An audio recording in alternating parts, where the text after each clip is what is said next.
If you want real-time updates on Trump's policies, America's economy, and the latest political news, subscribe to the Trump Briefing Room and turn on notifications. We bring you straight facts, daily updates, and powerful analysis. No bias, just the truth. Subscribe now and stay informed. Myself to co-chair this hearing designed to examine the failures of the Biden administration's Operation Allies Welcome parole program. After the disastrous withdrawal from Afghanistan in 2021 that led to Kabul falling to the Taliban, the Biden administration carried out a haphazard evacuation and parole of more than 70,000 Afghan nationals into the United States. And we'll talk more about the importance of parole and its unique meaning within the immigration laws. But many of the 70,000 Afghan nationals that were paroled in the United States were unvetted and allowed to travel throughout the United States even when we had derogatory information or concerns about them. On November the 26th, we'll remember that one of these Afghan nationals, a man named Ramanullah, I'm going to butcher his name, Khanwal, carried out an ambush-style shooting against our National Guard service members here in the nation's capital. One of them was killed, Sarah Beckstrom. This tragic incident first lays bare the obvious question: how did this murderer come to be let in the United States in the first place? And secondly, how do we know that there are no other such Afghan nationals in the United States who might carry out another similar attack?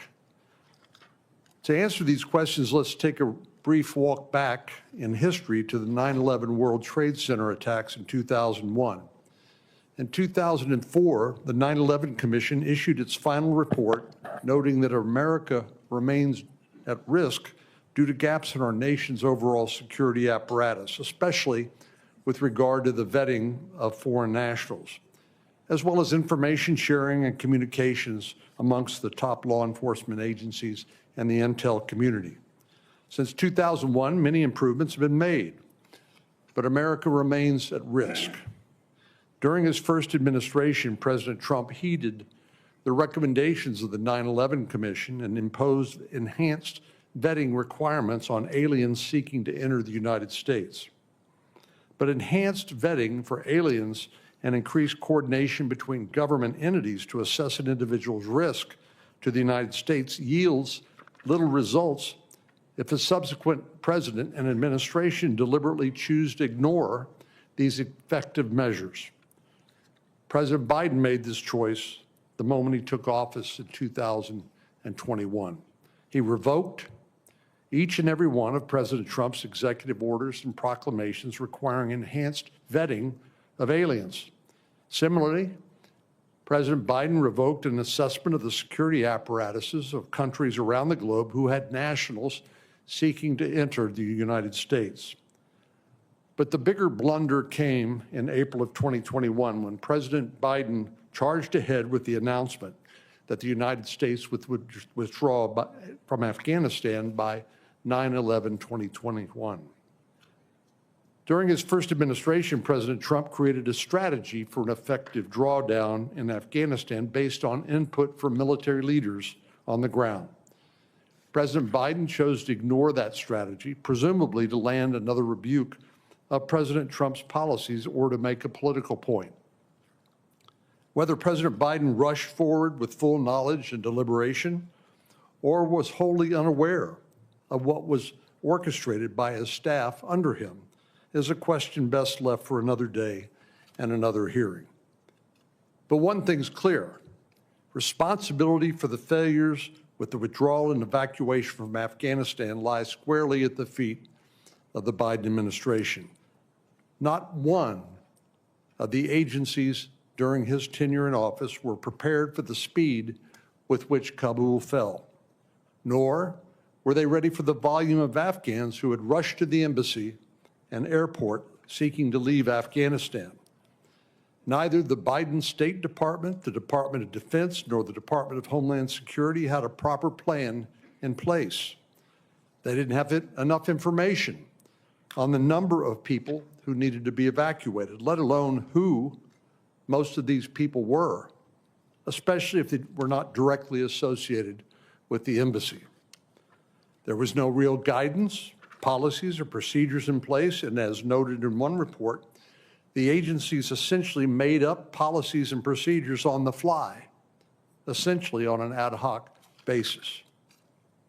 One deputy inspector general stated informally,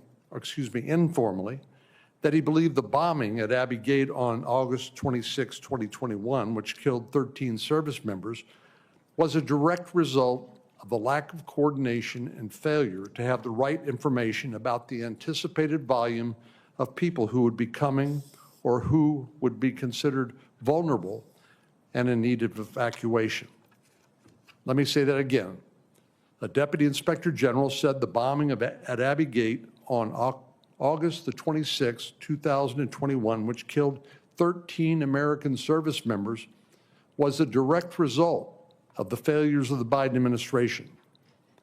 The airlift from Afghanistan was the largest in U.S. history. The DoD, Department of Defense, moved more than 120 Afghan nationals out of Afghanistan in 17 days. One of these nationals were taken to transit. Once these nationals were taken to transit sites outside of Afghanistan, known as lily pads in Qatar, Bahrain, UAE, Kuwait, Italy, and Germany, the department generally only had between 10 to 14 days to transport them from those countries to the United States. The speed and lack of coordination of the withdrawal was far from the only problem. The process by which massive numbers of these foreign nationals was vetted and brought to the United States was also filled with flaws. Let me turn to Operation Allies Welcome. The young man who committed this heinous attack against our National Guard service members on November the 26th was not the recipient of a congressionally passed special immigrant visa program. Rather, he entered the country through Operation Allies Welcome parole program. You heard me use that term before, and I'll use it again. Under this parole program that was created, or this parole program was created as an end run around Congress.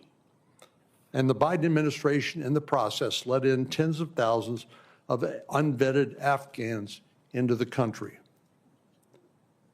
These individuals had no honorable military service or sacrifice that warranted special treatment. In fact, most of them had no immigration status at all, which is why they were admitted under this authority known as parole. Now, when we talk about parole, it's not what most of us think about in the criminal law context. It's where folks are, under U.S. immigration law, parole is somewhat like an easy pass, like speeding through a toll booth.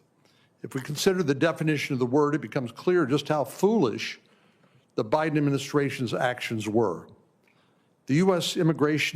Citizenship and Immigration Service defines the word parole as a discretionary decision to allow inadmissible aliens who are not admitted to the United States to be physically present in the United States. Or to put it more succinctly, parole is a form of entry specifically for people who might otherwise be inadmissible.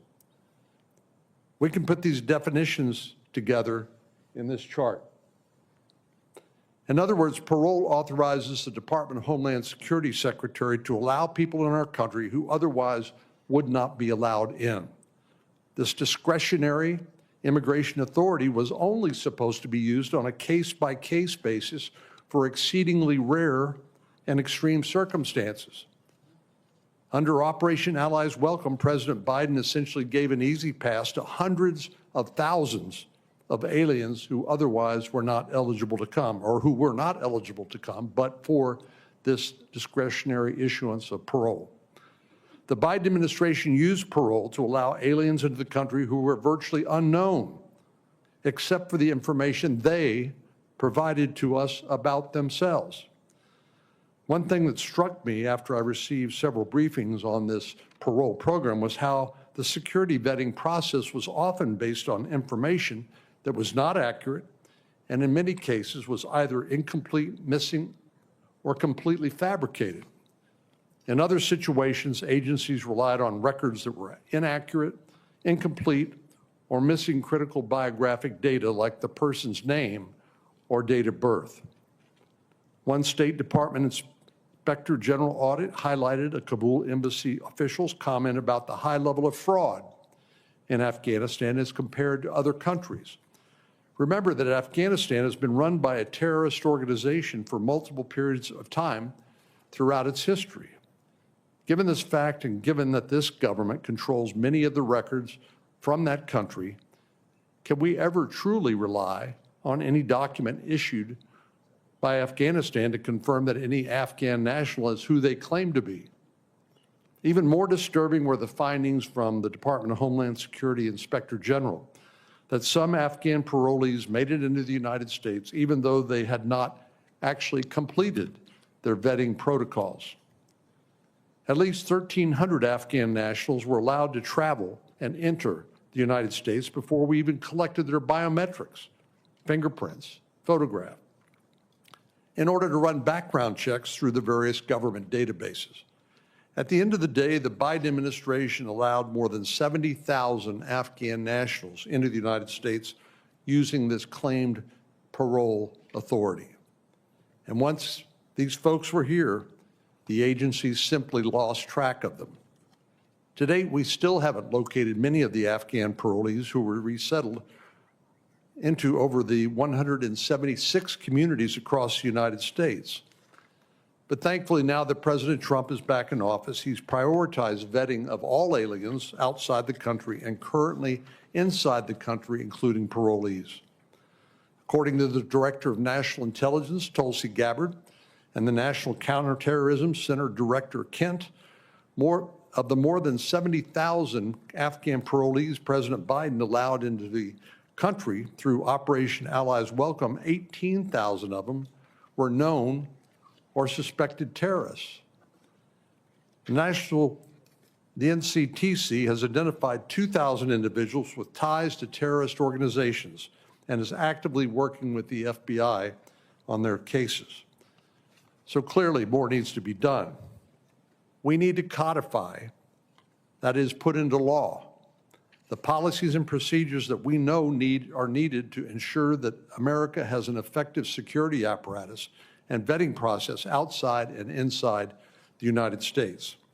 Until that happens, we can't give the American public a 100% guarantee, which they're entitled to, that another attack will not occur. Americans deserve to live free from fear that individuals with ties to terrorist organizations are not roaming about our country. We cannot bring back U.S. Army Specialist Sarah Beckstrom, but we can and will do everything in our power to prevent such a horrible incident from occurring again. That accountability starts today with this hearing. I'm looking forward to hearing from our witnesses this morning. And at this point, let me yield to Senator Hawley for his opening statement as the co-chair of the hearing, and then I'll recognize Senator Padilla and Senator Durbin. Thank you very much, Senator Cornyn, and thank you for holding this hearing. It's a timely hearing on a vital matter. I will just say that what happened in the waning days of the Afghanistan operation and the Biden administration's disastrous withdrawal from Afghanistan, I think is now well documented. The fact that there was no vetting that was properly done, there were no interviews that were conducted that were standard, the normal background checks were waived. I mean, heck, as I think we'll see today in just a little bit when we hear from our witnesses, from the inspectors general and others, the standard vetting procedures that have been in place for operations like this were completely disregarded. And we're living now with the consequences of that. Tens of thousands of people admitted into this country. We have no idea of their actual background. We have no idea of their potential terrorist connections. And in many cases, we now have no idea where they are or what they're doing, who they're connected with, or what they're capable of. Sadly, we've seen what some of them are capable of in the horrific shootings that occurred here in the nation's capital just a short while ago with the guardsmen that Senator Cornyn recognized and mentioned. But I think we're going to hear more to even that, this story today. And here is the additional information, the shocking information that I think that we will find.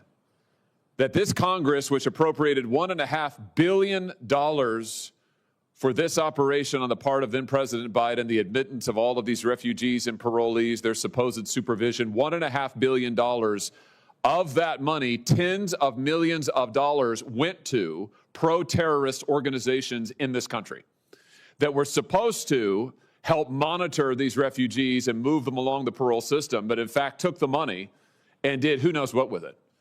This is a story that we have seen unfold before our very eyes in Minnesota as we sit here today, and now we're going to find that it happened in this case, in this instances, in multiple states, tens of millions of taxpayer dollars going to organizations that support Hamas, that support terrorism, that have praised the attacks of October the 7th, that have consistently defended, apologized for, and justified terrorist attacks around the nation, around the world, that got money from our own government in order to participate in this boondoggle.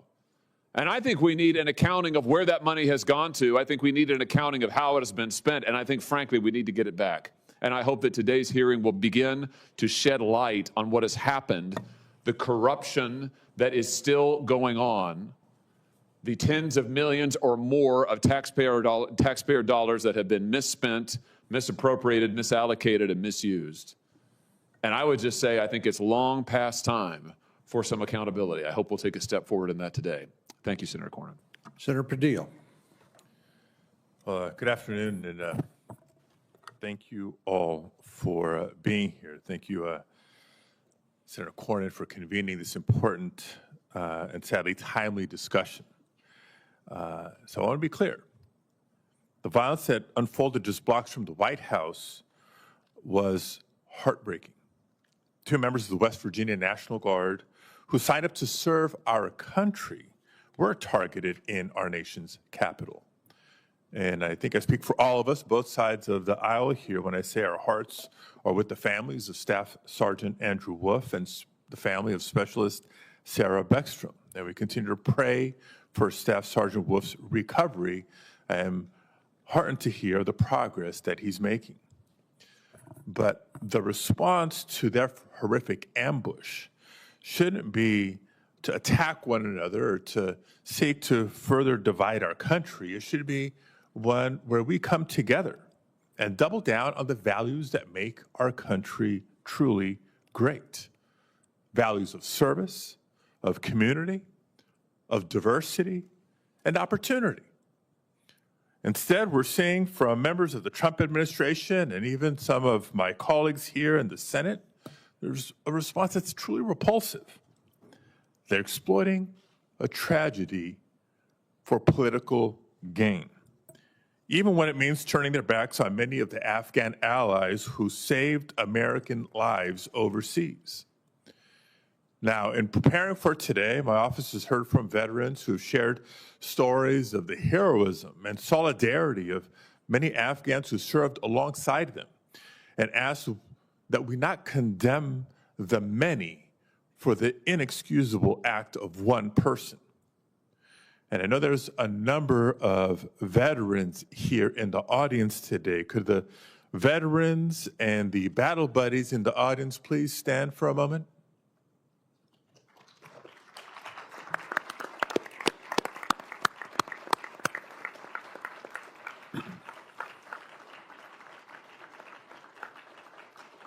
Thank you.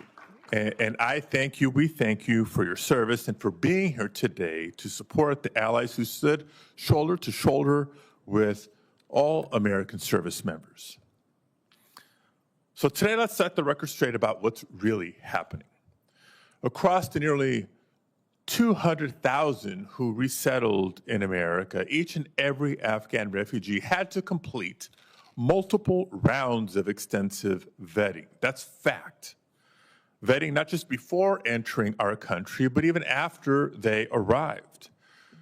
Now, I'm not going to sit here and say that the withdrawal of our forces and evacuation of our allies was perfect, but under incredibly difficult circumstances, the United States government came together to respond so that we would not leave our allies behind. This effort involved numerous agencies from the intelligence community, the State Department, Health and Human Services, the FBI, the Department of Homeland Security, including Customs and Border Protection. Together, they set up vetting at the military bases where people were sent before being allowed to come to the United States. And here's something that my Republican colleagues won't tell you. If someone didn't pass vetting there, they did not leave those bases to enter the United States. We also know that vetting took place at safe haven military bases here in the United States, and that's all before the vetting that takes place when someone goes through the immigration system with the U.S. Citizenship and Immigration Services. And in the case of the CIA's so-called zero-unit fighters, the vetting went even further because Afghans were vetted by our intelligence community before they even joined the unit. So to suggest that Afghan refugees aren't vetted thoroughly is a pure fabrication to fit a tragic act of violence into a false narrative by this administration. And sure enough, in the case of the shooter from last fall, it's clear that this was not a failure of vetting. It was a failure of counterterrorism, with professionals diverted from their critical missions to instead carry out mass deportations. And it was a failure to support a veteran by pulling back resources that normally support the resettlement process. So let me be more specific about this case. Reports indicate that long before November 26th, Mr. Lakanwal was displaying an alarming change in behavior. This is public. He was isolating himself for long periods in a dark bedroom, retreating from his English classes, his job, his family, only leaving to set out on long solo road trips. A family member of his reached out to the authorities to request a move for Mr. Lakanwal, citing his isolation and fear for his safety after being assaulted and requiring hospital care.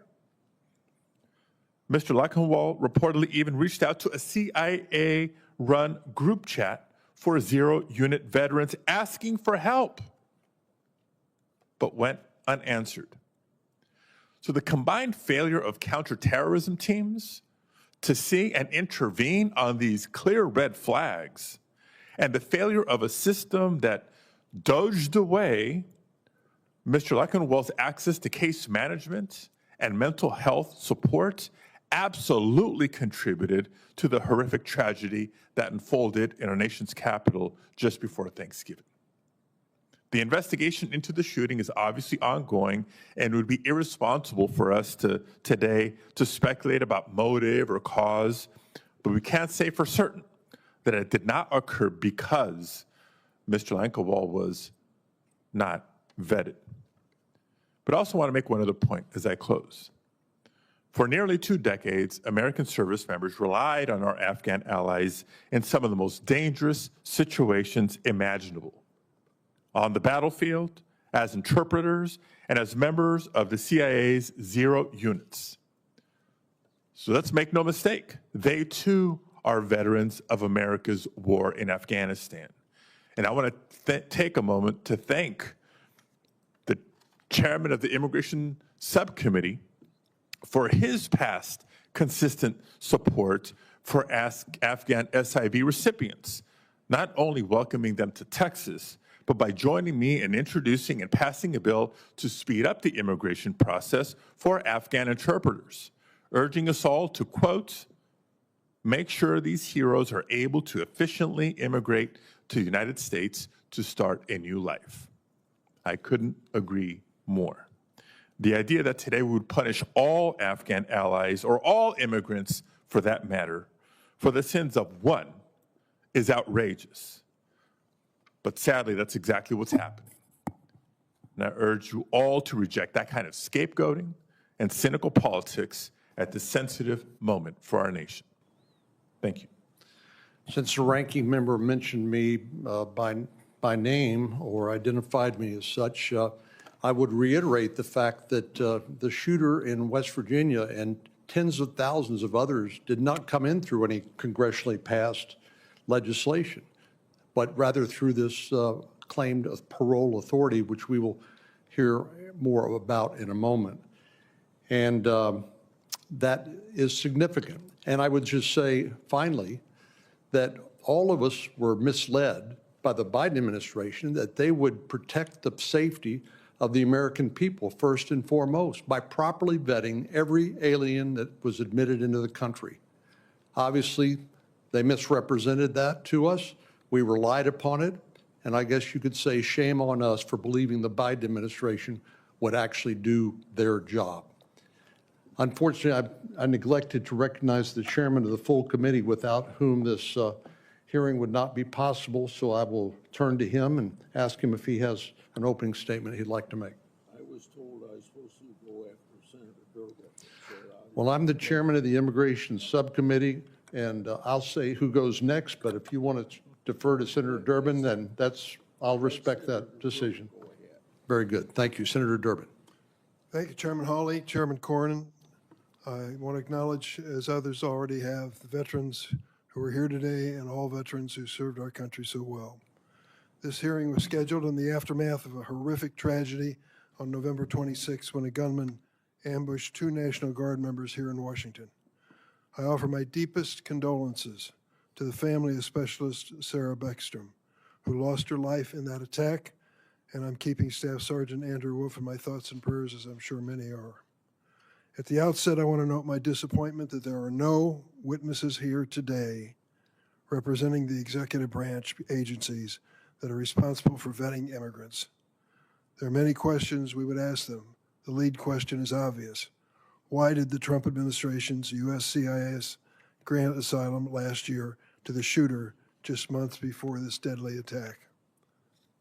We do have witnesses from several inspector general's offices, but President Trump illegally fired the heads of those 2 offices, and I'm concerned these offices may now be reluctant to criticize Trump administration action.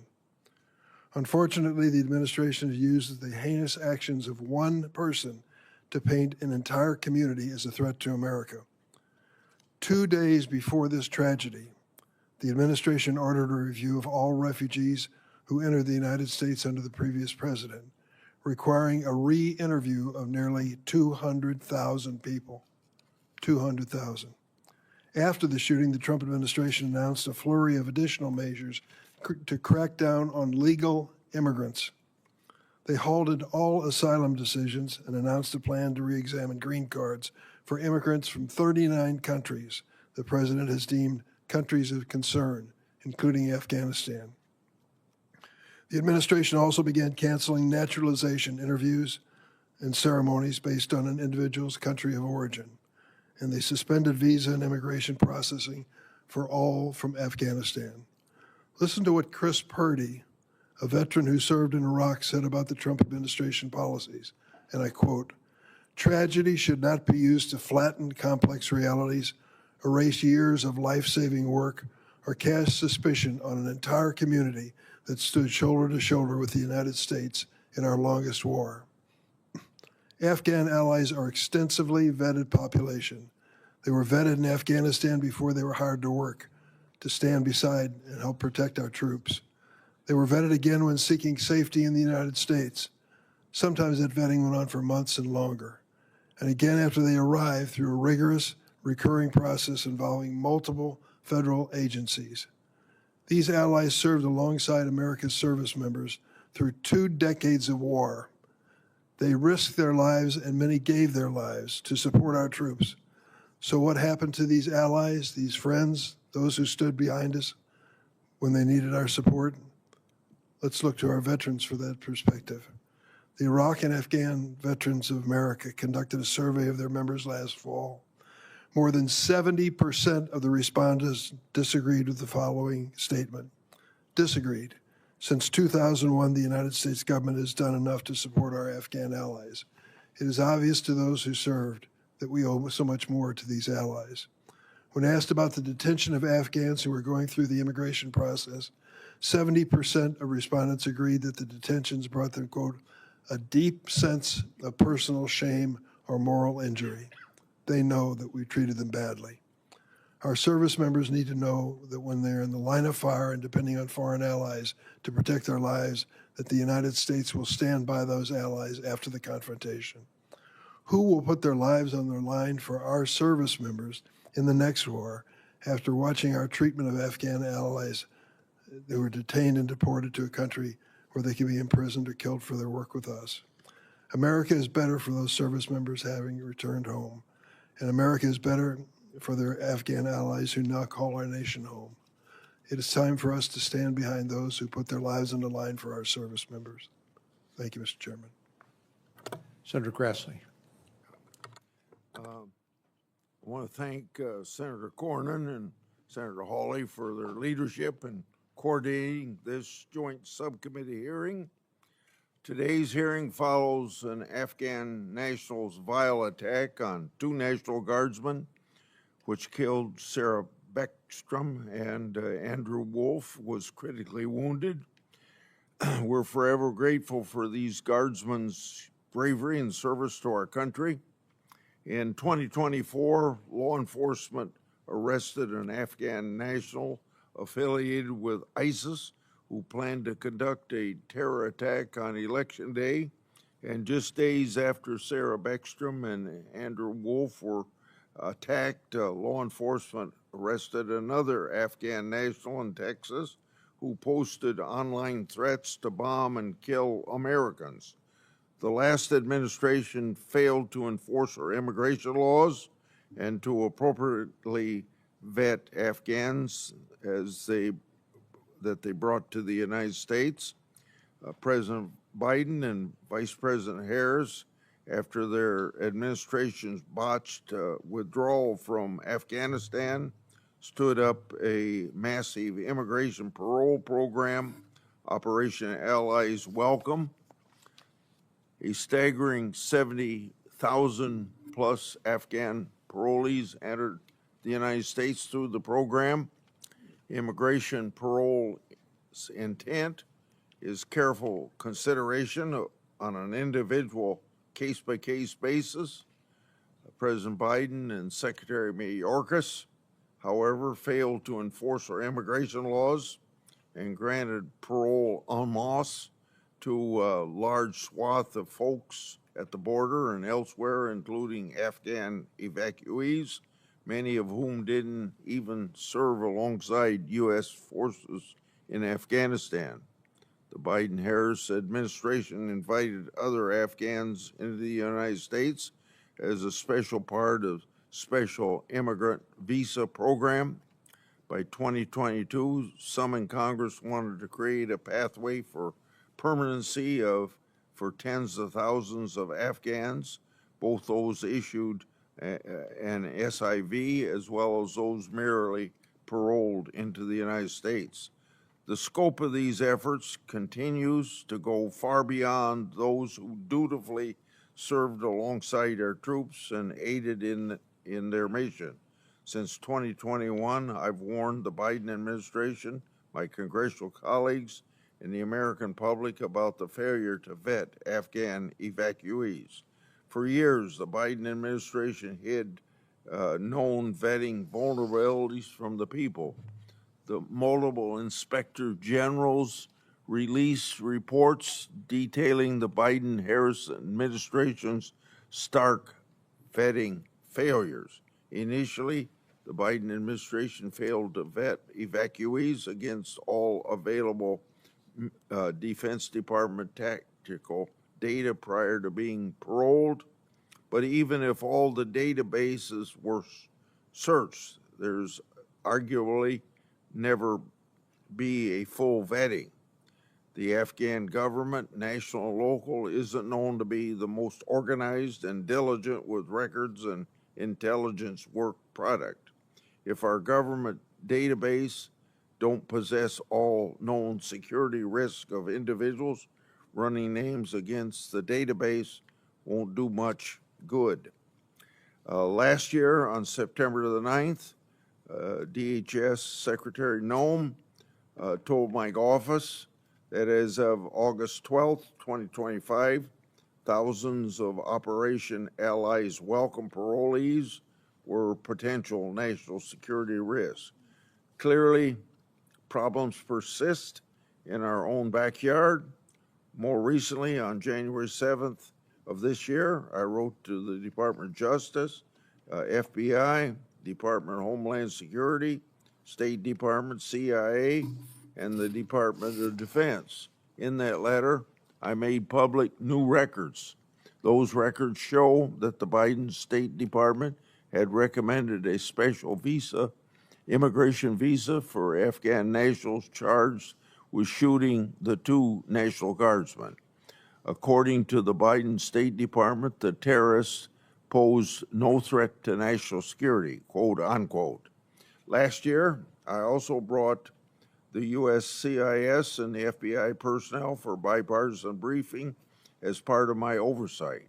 The briefings further discussed the inherent failure in the vetting system of the previous administration. The American people deserve to know the information that the members heard during these hearings, and I've asked the FBI to declassify certain information. Still today, some proposals ask Congress to simply rubber stamp these abuses of parole. Instead of using more proper pathways like refugee admission program, the Biden-Harris administration took drastic shortcuts, and America is less safe as a result. Carving out exceptions, pushing poorly vetted parolees to the front of the line is not the answer. Addressing the executive branch's prior abuses of parole is. That's why I've reintroduced my Immigration Parole Reform Act this Congress. Similarly, recent proposals to expand the SIV program to do little to address the thousands already here who weren't adequately vetted. Thankfully, President Trump's swift work to protect the American people and vet those coming here or intending to remain is welcome course of correction. I look forward to this hearing on what happened, what went wrong, and how this administration can address this issue moving ahead. Again, I thank my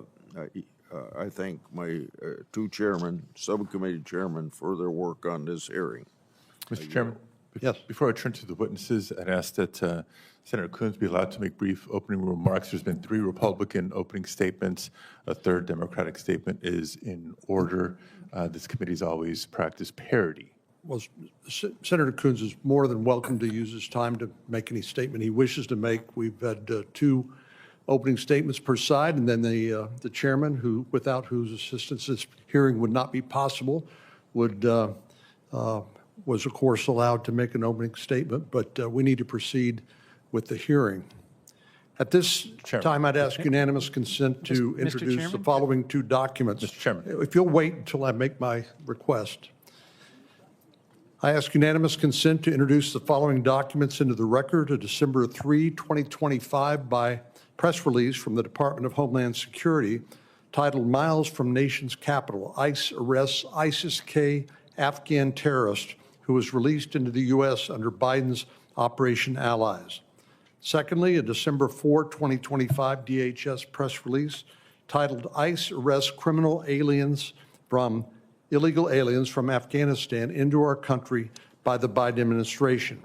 And finally, a January 14, 2026 statement from Mike Ho, co-president and director of federal relations for Numbers USA, outlining the danger to Americans' national security and public safety when the Biden administration released unvetted Afghan nationals into the United States through parole, and listing some of the Afghan nationals who attempted to commit terrorist attacks on U.S. soil, as well as other criminal Afghan nationals.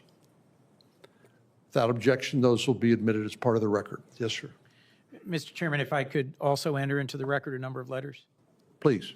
I would like to submit for the record a letter from Afghan EVAC, an organization that's helped thousands of Afghans who directly supported U.S. troops to get to safety. I also have in my hands letters from 1,200 SIV holders who work directly with our troops in Afghanistan, a letter from hundreds of Afghans stranded in Qatar, a letter from 200 members of the Afghan Air Force, a letter from a retired U.S. Air Force captain. Each of these are a testament to the harm this administration's current policies are causing to those who served alongside us. Just this past week, I had a chance to sit with an Afghan who spent 8 years fighting alongside our special forces as an EOD tech, someone who has resettled into the United States, who is working, who has been granted asylum, and he and his wife are terrified that he will be picked up and forced to return to face the Taliban, who didn't just threaten his life, but have murdered a member of his immediate family as retribution for his brave and dedicated service. He saved the lives of 2 American soldiers in a firefight. We should not turn our backs on folks like this who stood with us. I'll close.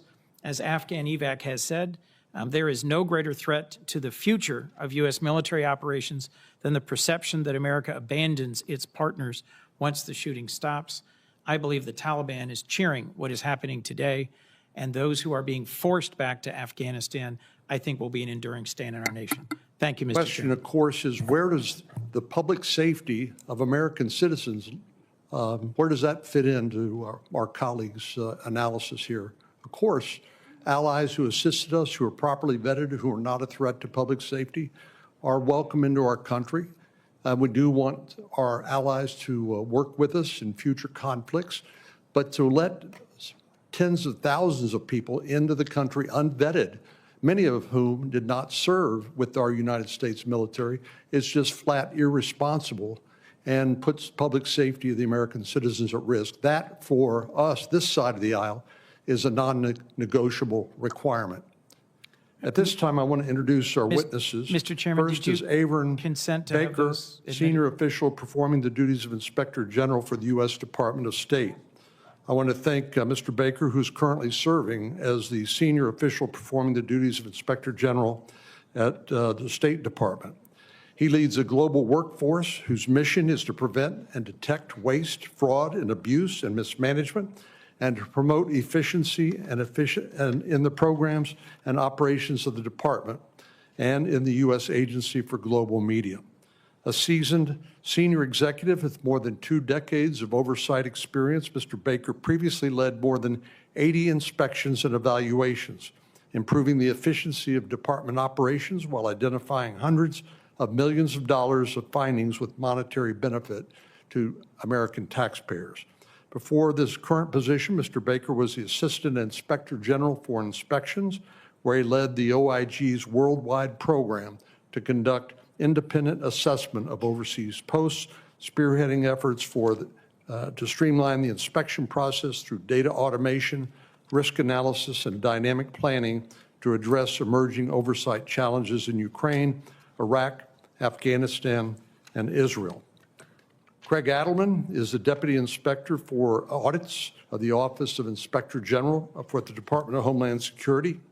In this role, he helps oversee the audit functions of the DHS Office of Inspector General, which conducts independent performance and financial audits of DHS programs and operations to improve efficiency, effectiveness, and accountability. Before becoming Deputy IG for Audits, Mr. Adelman worked as a senior program analyst for DHS, conducting performance audits on information management and related issues. Finally, Mr. Michael Rourke, on April 1, 2019, the Department of Defense Inspector General completed a reorganization of its evaluation components. Intelligence and special program assessments, policy and oversight, and special plans and operations were merged into the evaluations component. Mr. Rourke was named as the Deputy Inspector General for this new component. Mr. Rourke has served with the Department of Defense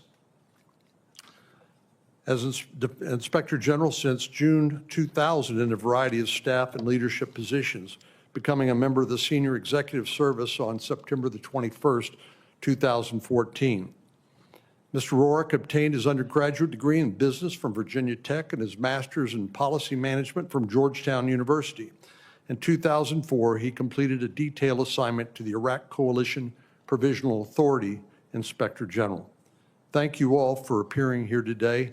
If you'd please rise so I can administer the oath. Mr. Chair, as they rise, do you confirm the ability for Senator Coons to enter into the record the documents you referenced? If you raise your right hand and repeat after me, I state your name. Do solemnly swear that I will tell the truth, the whole truth, and nothing but the truth, so help me God. And all the witnesses said yes.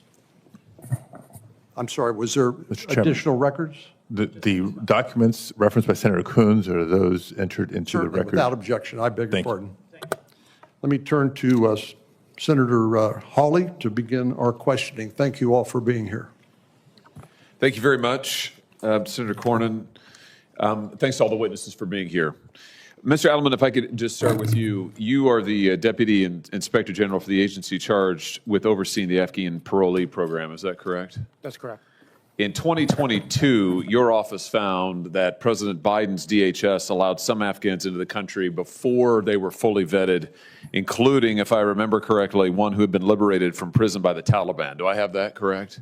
That's correct. I think we're going to see this exhibit maybe over the side of my shoulder here. I just want to read directly from your report. CBP allowed some evacuees to enter into the United States who were not fully vetted. CBP paroled one evacuee into the United States who had been liberated from prison by the Taliban. CBP paroled another evacuee who posed national security concerns. Now, early reports by the inspectors general at DOD and the FBI found that over 50 known or suspected terrorists had entered the United States as a result of the Biden administration's screening or lack thereof. And last month, the director of national intelligence said that 2,000 Afghans in America may have ties to terrorism. That is a very, very big number. So I just want to talk a little bit about how this happened and see if I can get your help in doing that. Let me just start with testimony that this committee, the full committee, the Judiciary Committee, previously received. In 2021, then DHS Secretary Alejandro Mayorkas testified that the administration had a rigorous vetting process in place. I think we've got a quote of his here. We have taken steps, I'm quoting him now, to make sure that the vetting program is indeed rigorous. Now, he said, this may have been in response to a question from me, he said that indeed the vetting did deviate from normal refugee screening. That was an understatement. But he went on to say, we have taken steps to make sure the program is indeed rigorous. So you investigated the vetting process. Did you find that the Biden administration's DHS had a formal vetting process in place that they followed carefully? Mr. Chairman, before you answer, question for the chairman, are we intentionally bypassing opening statements by the witnesses and going straight to questions? No, we'll come back to opening statements after Senator Hawley's through. The department did not have a formal process at the start of the OAW. Okay, can you just say that one more time? The department at least could not provide us with a formal screening and vetting process at the start of the OAW process. The department did not have a formal screening and vetting process in place.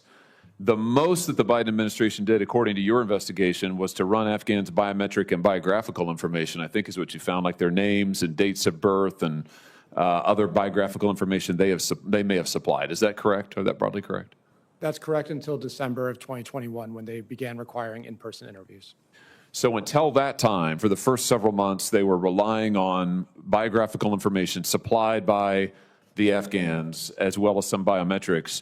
Now, your office found that that approach was severely flawed, partly because many Afghans did not know their birth dates. Is that correct? Explain this. That's correct.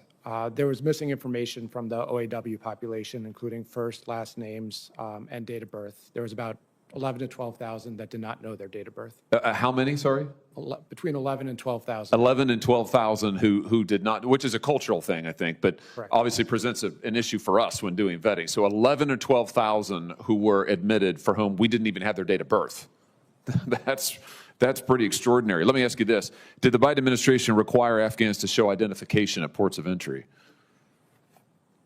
The department requested identification, but not all Afghans had formal identification, such as a passport. We found over 30,000 that did not have formal identification. Can you just say that number one more time? How many who didn't have identification? I believe the number's actually 36,000. 36,000 who could not show identification at a port of entry.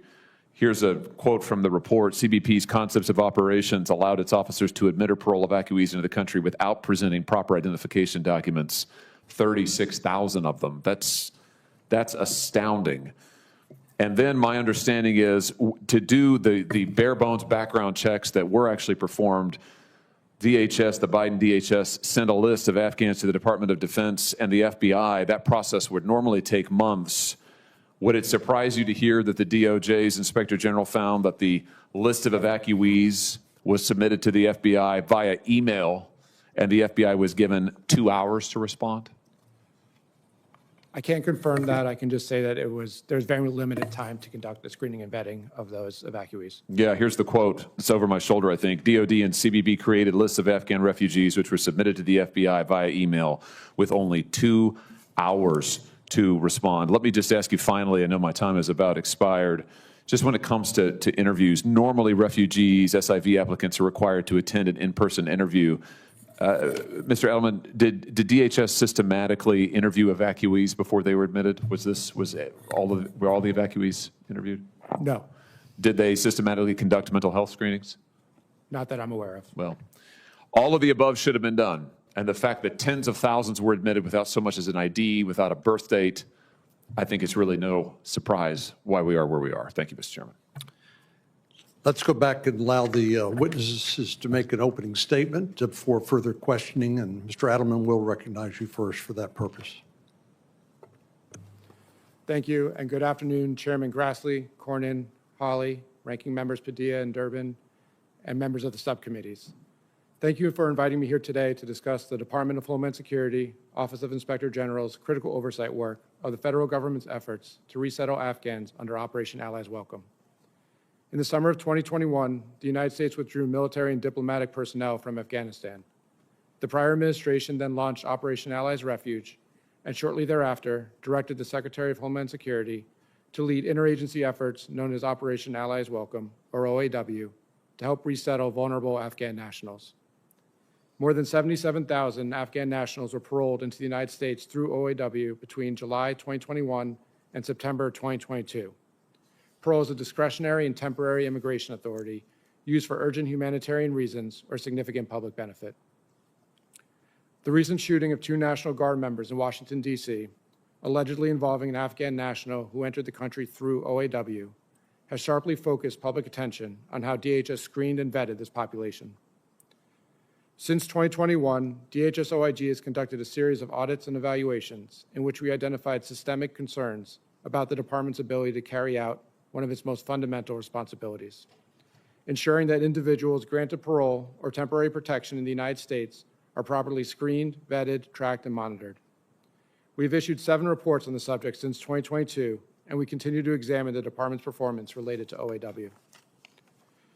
My testimony today focuses on our issued reports, which collectively assess DHS's performance from initial screening and vetting to the ongoing processes for revetting and monitoring individuals over time.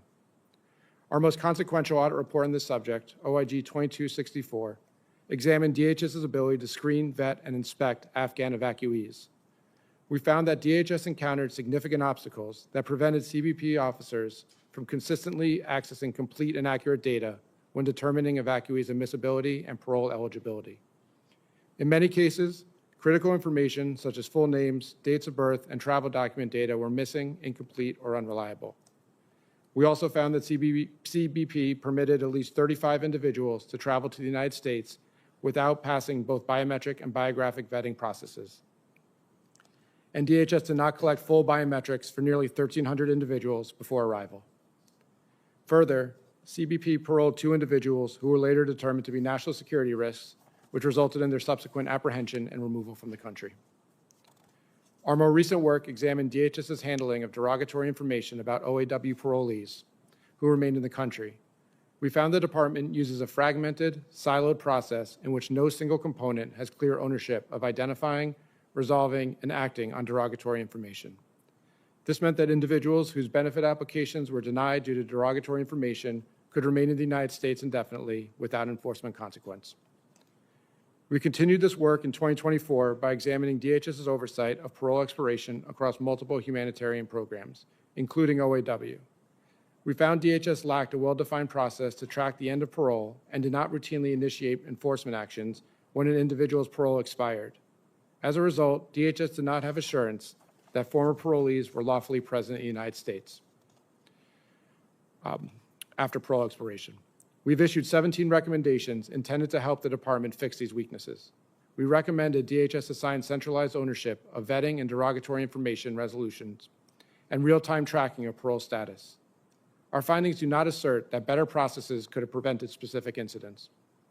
However, current processes for vetting and tracking individuals who entered the United States as part of OAW are not sufficiently reliable. Our findings have been consistent. DHS was not adequately prepared to manage the scale and complexity of the Afghan evacuee crisis while maintaining strong national security controls. Through our oversight work on this subject, we identified vulnerabilities to the American public if the department cannot properly screen and vet individuals entering the United States, resolve risk indicators, or ensure accurate records. Thank you again for the opportunity to testify, and I look forward to answering your questions. Mr. Baker. Good morning, Chairman Cornyn, Hawley, Ranking Members Padilla and Durbin, and members of the subcommittees. Thank you for the opportunity to speak with you today. First, I want to acknowledge the tragic events that have brought us here. We remain hopeful for Staff Sergeant Wolf's recovery and are encouraged by reports of his progress. Our deepest sympathies go to his family and the family of Specialist Beckstrom, whose life was suddenly and tragically taken. The nation mourns her loss. My remarks will focus on the oversight work of the State Department's Office of Inspector General, particularly our work related to the screening, vetting, and relocation of Afghan nationals. This work spans multiple years and touches on a range of programs and processes. We've issued a total of 11 reports on the screening, vetting, and relocation of Afghans from 2017 to 2024. Afghans have entered the United States through three major pathways: humanitarian parole, refugee status, and the Special Immigrant Visa Program. Our office is focused primarily on the Afghan SIV program, which Congress created in 2019 to resettle Afghans who worked on behalf of the U.S. government. The SIV process included a review of eligibility, a petition phase, and a final visa application. State Department personnel collect applicant biographic and biometric data, submit data for vetting, and conduct in-person interviews. Only after all these steps are complete is a visa issued. Even after a visa is issued, final admission is determined by the Department of Homeland Security at the port of entry. State OIG has identified longstanding challenges with the Afghan SIV program. Prior to the evacuation of Kabul in August 2021, the program faced chronic staffing shortages and relied on outdated technology, factors that contributed to a growing backlog of SIV visas. During the evacuation, State OIG found that the lack of reliable data and inconsistent criteria for identifying at-risk Afghans severely hampered planning and execution. After the evacuation, the State Department experienced an influx of Afghan SIV applications, greatly expanding the existing backlog to almost 155,000 in December 2022. In response, the department increased staffing, deployed new software tools, and expanded interview locations. We also examined how Afghan SIV holders fared after arriving in the United States. State OIG found that the vast majority of Afghan SIV families secured housing and enrolled their children in school within 30 days of arrival. However, employment rates were lower than those of other refugee populations, and resettlement agencies reported persistent challenges in addressing mental health needs, locating affordable housing, and providing language support services. In January 2025, the administration suspended refugee admissions and has not reopened the program to Afghans. In June, the president restricted visa issuance and entry for Afghan nationals except for visas issued under the SIV program. In November of last year, the State Department expanded that suspension to include Afghan SIVs. Looking ahead, several SIV program areas require attention. Leadership gaps, fragmented information systems, and limited coordinations among agencies continue to hinder the program. We also have ongoing investigations into potential fraud and are working closely with other government agencies to ensure accountability. We remain committed to ensuring that our oversight leads to meaningful reforms that protect our national security and honor our promise to those who stood with us. Thank you for the opportunity to testify. I look forward to your questions. Thank you, Mr. Baker. Mr. Rourke. Good afternoon, Chairman Cornyn and Hawley, and Ranking Members Padilla and Durbin, and distinguished members of the subcommittees. Thank you for your inviting me to discuss our previous oversight work on the DoD's supporting role in screening displaced people from Afghanistan. In June 2021, the DoD tasked the Army's National Ground Intelligence Center, or NGIC, to support the Department of State's request for assistance for special immigrant visa applicant processing. Later, beginning in August 2021, the DoD supported the Department of Homeland Security as the lead agency responsible for biometric screening of Afghan evacuees traveling to the U.S. and overseas military locations. DHS's Customs and Border Protection conducted a portion of the biometric enrollments for Afghan evacuees at overseas staging bases and stored its collected information in its IDENT database. The DoD completed the remaining enrollments and screened its information against the DoD Automated Biometric Information System, or ABIS. The DoD OIG issued 21 audit and evaluation reports related to the DoD's support for displaced persons from Afghanistan. Today, I will specifically discuss 2 of those reports on the DoD's supporting role in enrolling and screening those displaced persons. In our first report from February 2022, we determined that the National Counterterrorism Center was not using all DoD data to vet Afghan evacuees prior to their arrival in the U.S. Specifically, the NCTC did not have access to some DoD biometric and contextual data in the ABIS database, such as tactical operations debriefings and reports, or fingerprints from improvised explosive devices, or access to intelligence databases used by the DoD on a classified network. This occurred because CBP enrollments were forwarded to the NCTC by the National Targeting Center for vetting purposes and were compared against the DHS IDENT data, which did not initially include all biometric data in the DoD ABIS database. In addition, the Army's Ground Intelligence Center had agreements with foreign partners that prohibited sharing some ABIS data with U.S. agencies outside the DoD. In August of 2021, because all Afghan evacuees were not being screened with all available data in the DoD's ABIS database, the Army's Ground Intelligence Center took it upon themselves to expand their analytic review of Afghan evacuees. By September of 2021, the NGIC had identified 31 Afghans with derogatory information from DoD databases who were already in the U.S. By November of 2021, NGIC had identified 50 Afghans in the U.S. with potential significant security concerns. NGIC developed informal procedures to notify both the DoD and interagency stakeholders about these individuals. As a result, the U.S. faced potential security risks if individuals with derogatory information or security concerns were allowed to stay in the country. In addition, the U.S. government could mistakenly grant SIV or parolee status to ineligible Afghan evacuees with these concerns. One of our 2 recommendations remains unimplemented, specifically that the Undersecretary of Defense for Intelligence and Security develop procedures for sharing derogatory information on Afghan evacuees with the DoD and interagency stakeholders. Our second report from June 2023 determined that DoD personnel supported other agencies' requests for screening Afghan evacuees by conducting biometric enrollments of approximately 2/3 of all Afghan evacuees at the intermediate staging bases overseas, and conducting follow-up counterintelligence screening interviews of Afghans who were identified as a match to the DoD biometric watch list.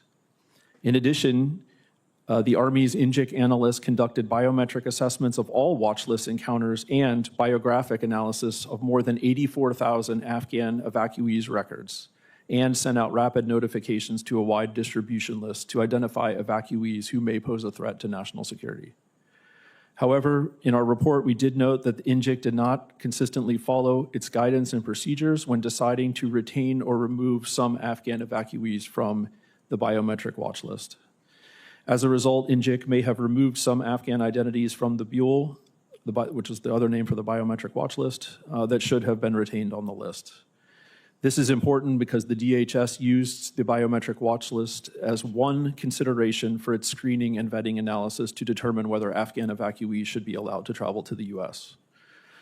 Of our 8 recommendations, 1 remains unimplemented, specifically that the Undersecretary of Defense for Intelligence should revise or replace DoD policy to reflect the transition of responsibilities for the management, support, and requirements of the DoD biometric watch list.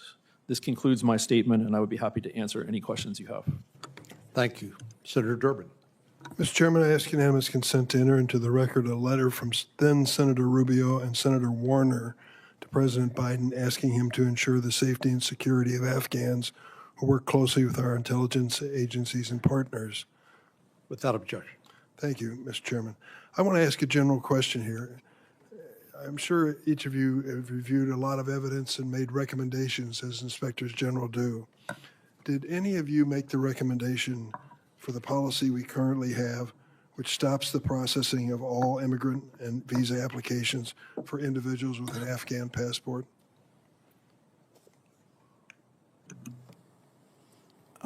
I think I'll go ahead and take that question, Senator, since the State Department is primary responsibility for issuing visas and immigrant visas.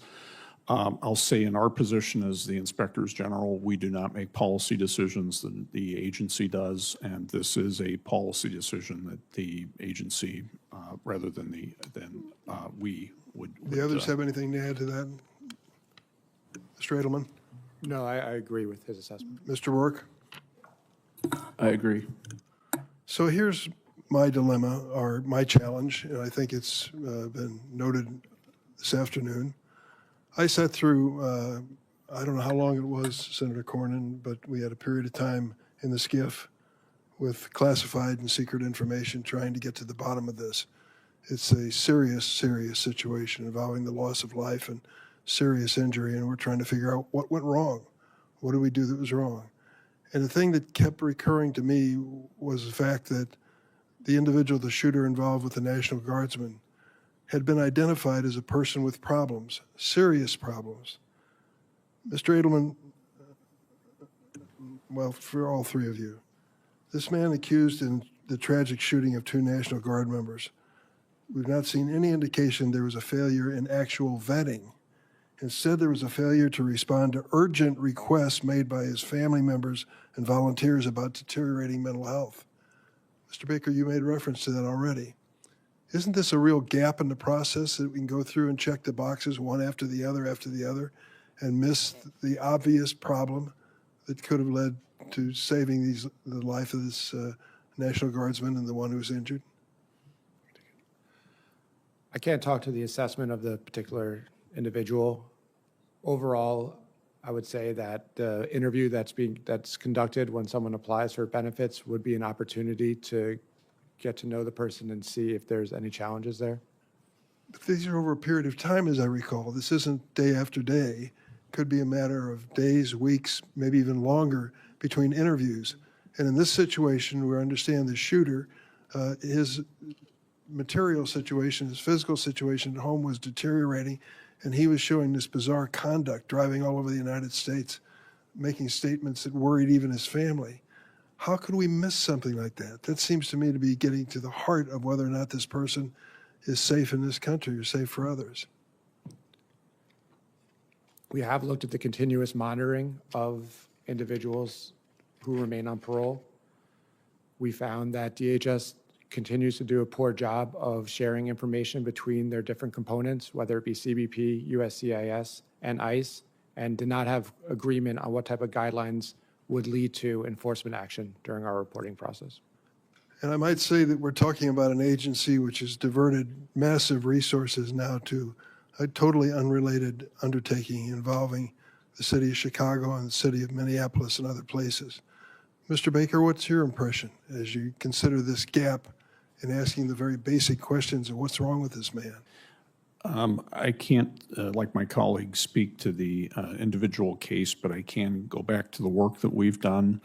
The State Department was responsible for the first, I believe, 30 to 90 days of resettlement activities, which included providing services to evacuees pending a transition to the Department of Health and Human Services, which carried that forward. Our work did find significant challenges with mental health support and screening, in part because the evacuation occurred during COVID, in part because of difficulties finding medical professionals with language skills that would be sufficient to work with the Afghan population. Furthermore, the State Department's role was only for 90 days for this program when the transition to HHS occurred. I would say that that was a finding and a concern that we had in terms of mental health support in the work that my office has done. So I run out of time here, and I'm sorry, Mr. Work, I couldn't give you a few additional seconds. But it gets down to the bottom line. Have we learned anything from this horrible experience, this tragedy? I mean, there's a lot of finger pointing that goes on Capitol Hill by both political parties. Is this Joe Biden's fault? Is this Donald Trump's fault? Who made the last decision and so forth? Wouldn't it be better for us to take a lesson from this about how we can improve this process in the future rather than just shutting down any access of asylees into the United States from 39 different countries? I would like to see us do something positive and bipartisan and really make this a safer system. Thank you, Mr. Chairman. Do any of the witnesses disagree with the statement that a prerequisite, a non-negotiable requirement of any of these programs, whether it's the special immigrant visa program or the parole program, should be the safety and security of the American people? Anybody disagree with that? Mr. Baker, in 2024, your office issued a report stating that the Department of State could not confirm the number of individuals evacuated from Afghanistan. Is that correct? That is correct, sir. What we do know is about 80,000 of these individuals, this unknown total of individuals evacuated, that 80,000 of them were paroled into the United States. Mr. Adelman, you mentioned the fact that parole, this authority of the executive branch to allow people to enter the country who would otherwise be inadmissible, is supposed to be decided on a case-by-case basis, correct? Correct. And would you agree with me that the categorical issuance of parole, whether it's to the Afghan nationals or to the millions of people the Biden administration let come across the southern border, is an abuse of that authority given to the executive branch? In other words, it's not on an individual basis, right? Each individual who entered parole through parole was inspected by CBP, and ultimately that process leads to the parole of that individual. I can't speak to whether the grouping of individuals is against the policy. Well, when you're letting tens of thousands of people into the country, whether it's across the southern border or from Afghanistan, and you're not doing it on an individual basis, then that, according to your testimony, which should be done on an individual basis, it's not being done. Would it be fair to say, Mr. Baker, that the level of vetting required under the special immigrant visa program that you testified about, that Senator Padilla mentioned, that vetting process was far more stringent than what was required by the Biden administration for Afghan parolees? Senator, yes, I think I would agree with that. However, I would caveat it by saying we have not looked at or have oversight responsibilities for the parole program to compare and contrast. Mr. Baker, if you could sort of set the scene for us. So we don't know how many people were evacuated from Afghanistan. All of us, the image of people trying to jump on the C, I guess it was a C-130 coming out of Afghanistan, out of Kabul, will be forever burned in our memory. But we don't know how many people were ultimately evacuated. We do know that the Biden administration is granted parole outside of the special immigrant visa program to about 80,000 individuals. But how in the world can you properly vet an individual if you don't know, if they don't know their date of birth? I mean, the fact is, Afghanistan has been a war-torn country for a long time. And basically the Taliban, a terrorist organization, allowed al-Qaeda a foothold in Afghanistan. And obviously we know how that turned out on 9/11/2001. But is there any surprise to you, Mr. Baker, that not only we don't know when many of these people were born, that we actually don't have any records whatsoever, one way or another, about these individuals? I think our work has shown, Senator, there is in fact a high level of identity fraud in Afghanistan for documents. And with respect to the special immigrant visa program, which I can speak to more directly, there were significant staffing gaps at the embassy. About a third of the consular positions were vacant prior to the evacuation. Yeah, I believe you mentioned that earlier. Yep. Do we know where these people are? The 80,000 people paroled by the Biden administration, the Afghan nationals, Mr. Adelman? A number of them applied for immigration benefits. Do we know where 80,000 of them are? I can't confirm that we would know where 80,000 are. I would defer to the Do we know department. what they're doing? I would defer to the department who does the monitoring. Does the United States government know whether any other Afghan nationals admitted by use of this claimed parole authority have become radicalized? I would defer to the NCTC and the department. And while we're focused on the untimely death of this National Guardsman and the assault against her compatriot, we have no idea whether there will be future attacks against the American people or plots like the one that was stopped by the FBI and shortly thereafter in Fort Worth.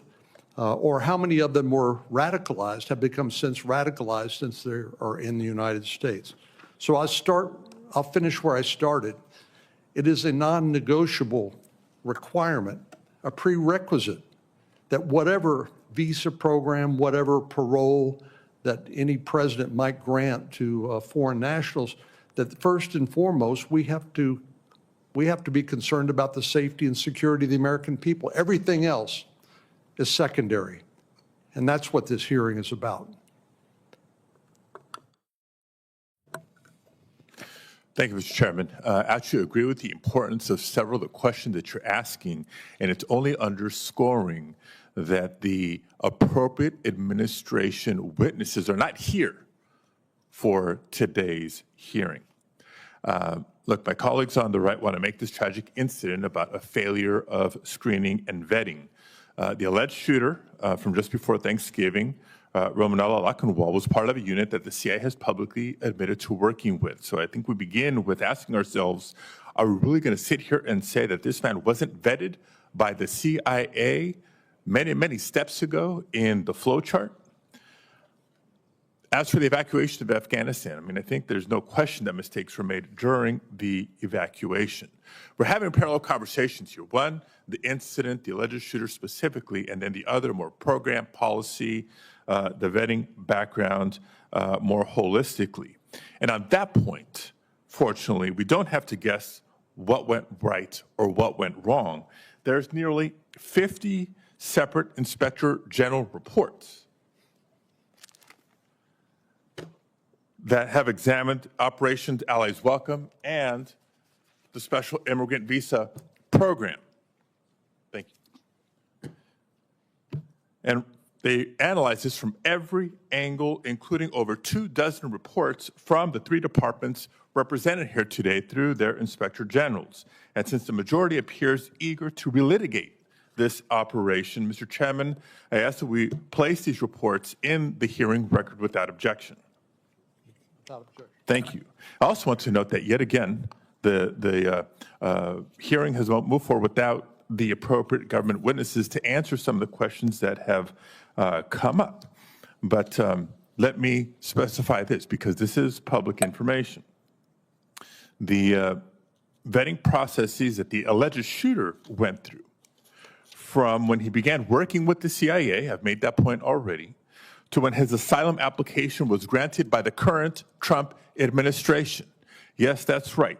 The asylum application that was granted by the current Trump administration.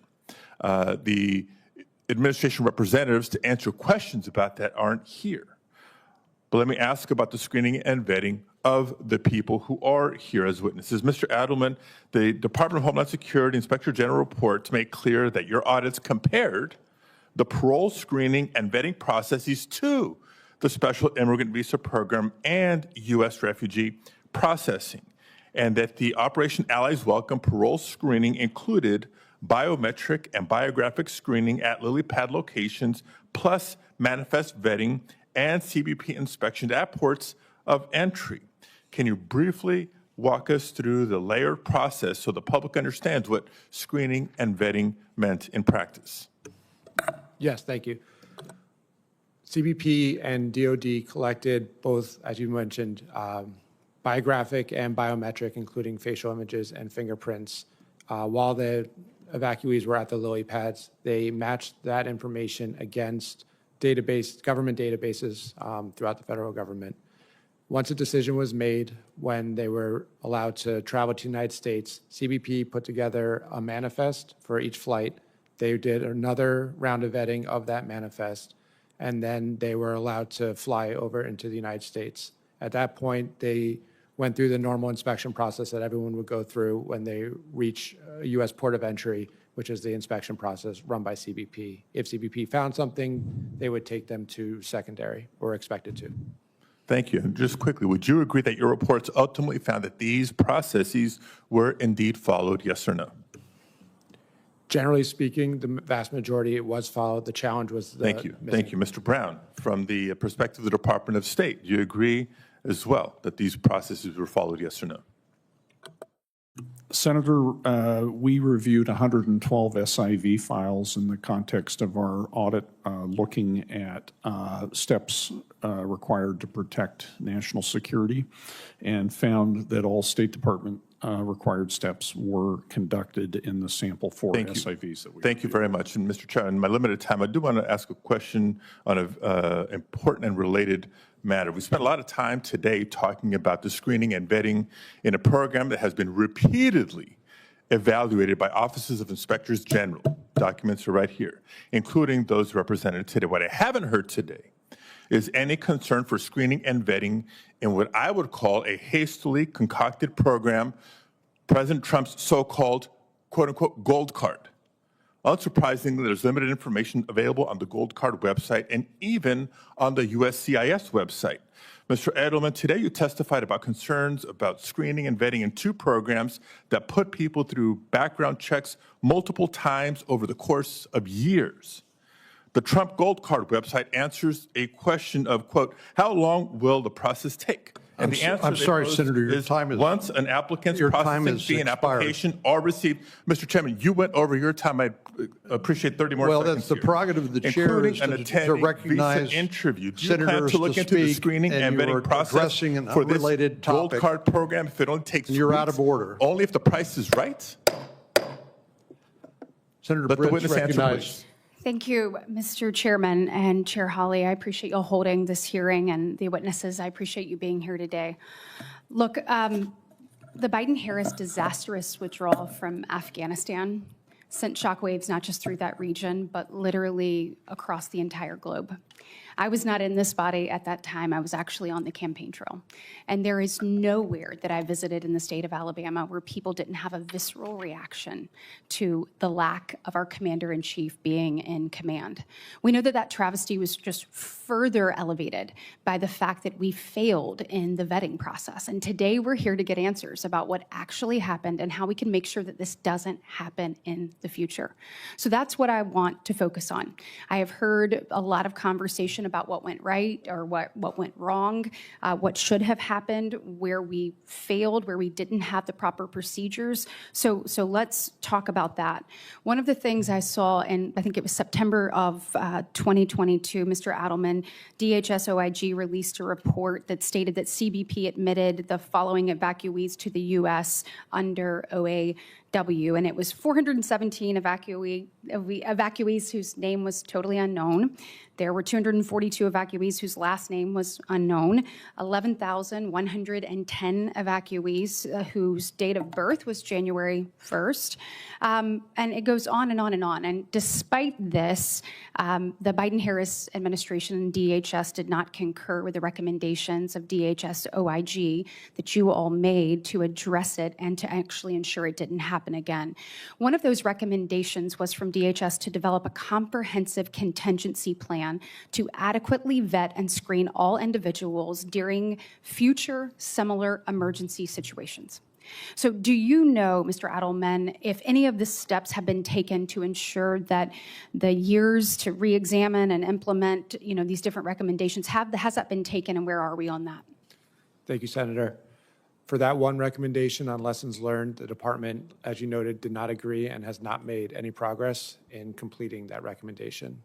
We have closed a second recommendation in that report on the recurrent vetting process. So wait, put a pin in that for a second. Do either of you know of any changes or structural processes that have been improved upon the failures that we have seen in the past? I can go back to a point a moment ago. We in State OIG have an open recommendation on the department for memorializing arrangements for the collection, tracking, analysis, and sharing of evacuee data to update the memorandum of agreement between the department and state. Has that happened, though? It has not. That recommendation is open, so. Still? Yes. Still? So. After we saw the travesty that occurred a few weeks ago, the loss of life, still? Okay, do you have anything? Yes, in our 2 reports on screening and vetting, we made a total of 10 recommendations, and 8 of those have been closed. So taking the point that you made earlier about what can we learn from this and how can we improve in the future, I think the department has taken action within about 6 to 8 months of both of our reports to close 8 of the recommendations. Okay, well, I appreciate that, and we have a limited amount of time. Mr. Adelman, will you just tell me some of those recommendations that were made under the previous administration that we could be working on right now to try to kind of, that were obviously rejected, that we need to put back in front of people right now? So the additional recommendations really looked at after the evacuees were admitted into the United States, focused on who is responsible for tracking the end of parole within DHS. The components, CBP, USCIS, and ICE, all could not agree on who is responsible. They also focused on better sharing of derogatory information within DHS and improving data quality issues. We found a large number of data inaccuracies in DHS's information. Well, in my remaining minute, I know that the Trump administration has talked about refocusing on where we are now, finding these individuals, making sure that we're doing a better job. But based on your experience in dealing with these issues, are there any particular unresolved issues? Obviously, the administration can push, but that we here in Congress need to take a look at in order to be able to be better positioned in the event that this happens in the future? I think for me, it would be just to make some progress on the recommendations to clarify the responsibilities within the Department of Homeland Security and improve information sharing. Okay, Mr. Baker? Could you repeat the question? I'm Yeah, sorry. and I have 10 seconds real quick. Mr. Rourke, do you have anything? Yes, I think for DOD, if the Undersecretary of Defense for Intelligence and Security can implement the 2 remaining open recommendations, I think that would go a long way to improving this in the future. All right, well, let's get to work. Let's work together to make sure that we keep the American people safe. Senator Coons. Thank you, Mr. Chairman. Thank you to the witnesses for your testimony. Specialist Sarah Beckstrom should be alive today, and Staff Sergeant Andrew Wolf should not be fighting horrific injuries, and they and their families are in my prayers. One man, Mr. Lankenwald, did a horrible, tragic thing. That does not mean all of those of his same background deserve to be punished. Instead, we should, as several of my colleagues have suggested, have a real conversation about how we ensure this doesn't happen again. And that has to include mental health resources, access to local law enforcement. Could you three each just briefly answer, is there any specific flag or piece of information that your clear DOD missed about Mr. Lankenwald as he was being reviewed for admission to this country that can be attributed to the broader issues or potential deficiencies in vetting discussed in your various reports?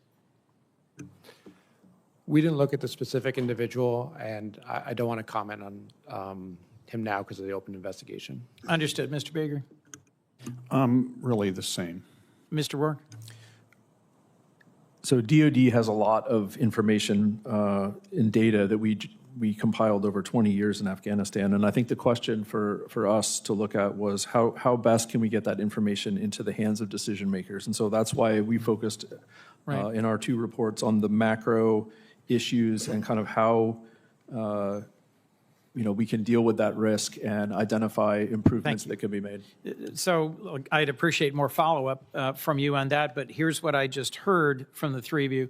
We're not here at a hearing where you looked at this tragic case and this individual and then looked back at the raft of previous reports and your work to say this is the failure in vetting or this is the process issue that led to this individual being in the United States. I think it's apparent we need to have a serious conversation about Mr. Lankenwald's case, his mental health struggles, how we could identify and ensure that a similar threat is stopped before a tragedy strikes. But I do disagree with the way this hearing was framed, both in its title and I think its overall objective to justify the demonization of the Afghan people, and in particular, those who served alongside our troops and came here through the post-conflict relocation. Deputy Inspector General Adelman, I've been really concerned with the impact of the Trump administration's cuts to public safety and counterterrorism grant programs to states. I've been concerned with its reassignment of thousands of law enforcement personnel to support mass deportations of individuals without criminal records. Both of these, in my view, have harmed public safety and taken resources away from the very local law enforcement efforts that might have prevented this specific attack. Are you conducting any inquiries into the effects that these cuts and reassignments have had on DHS's ability to address current or future threats to the homeland? Normally in our work, we would wait till the grants are paid out before we would take a look at them. I understand this situation creates a different issue, so it's something that we can take under consideration. I mean, there were additional mental health grants cut today. There were law enforcement related grants cut last year. My hope is that you will do some of that work and then come back to the chairs of these subcommittees to discuss it. A last question for you, if I might, Mr. Edelman. Your 2022 report, OIG 2264, its first recommendation required providing evidence of full screening and vetting of all Afghan evacuees and ensuring that recurrent vetting processes were established. Your testimony says you closed that recommendation. Can you say more about how or why that recommendation was closed? Yes, CBP provided us with data to illustrate that the recurrent vetting process was created and followed. They also showed that they had obtained additional information potentially through when someone's applying for immigration benefits. We are doing follow-up work to look at the current recurrent vetting process and if things have improved in terms of information sharing. I look forward to hearing about your new study about the recurrent vetting process, and I welcome that analysis. But let me just make sure I heard you right.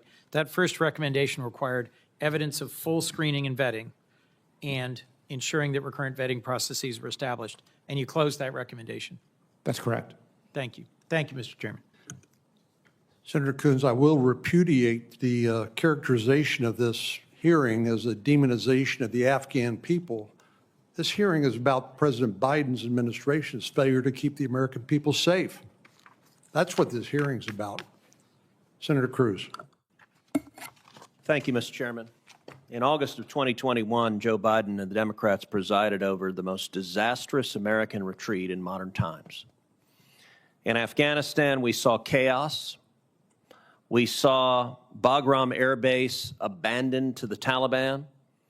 We saw Afghans clinging to the wheels as planes took off. And we saw 13 American servicemen and women murdered. It was utter disaster, and the subsequent evacuation was both over-inclusive and under-inclusive. It was under-inclusive in that we left behind Afghans who had risked their lives supporting the U.S. military, and it was over-inclusive in that the Biden administration did, at best, half-assed vetting that put the American people in danger. In a span of just a few days, the Biden administration carried out the largest importation of foreigners in American history, bringing more than 120,000 people, including tens of thousands of unvetted Afghans, into the United States. Mr. Baker, you're the acting inspector general at the State Department. Approximately how many Afghan nationals were ultimately brought to the United States?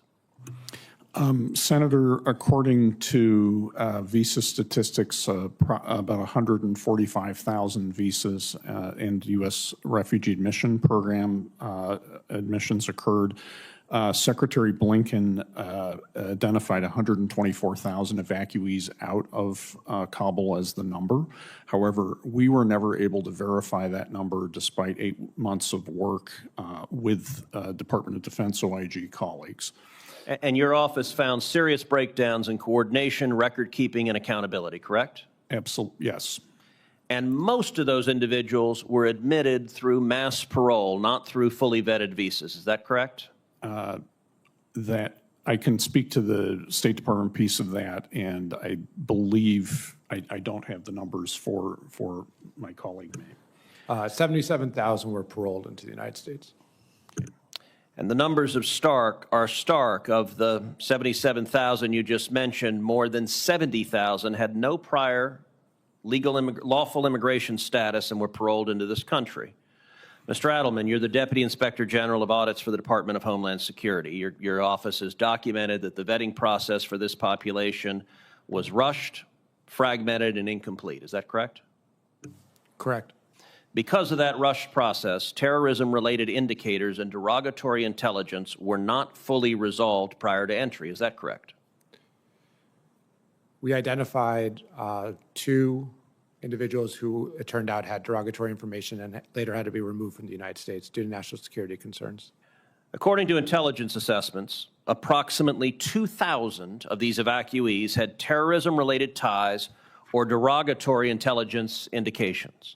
Because the vetting was rushed and fragmented, those indicators were not fully resolved before entry. And worse, there was no systematic, sustained follow-up after entry to determine who actually posed a threat.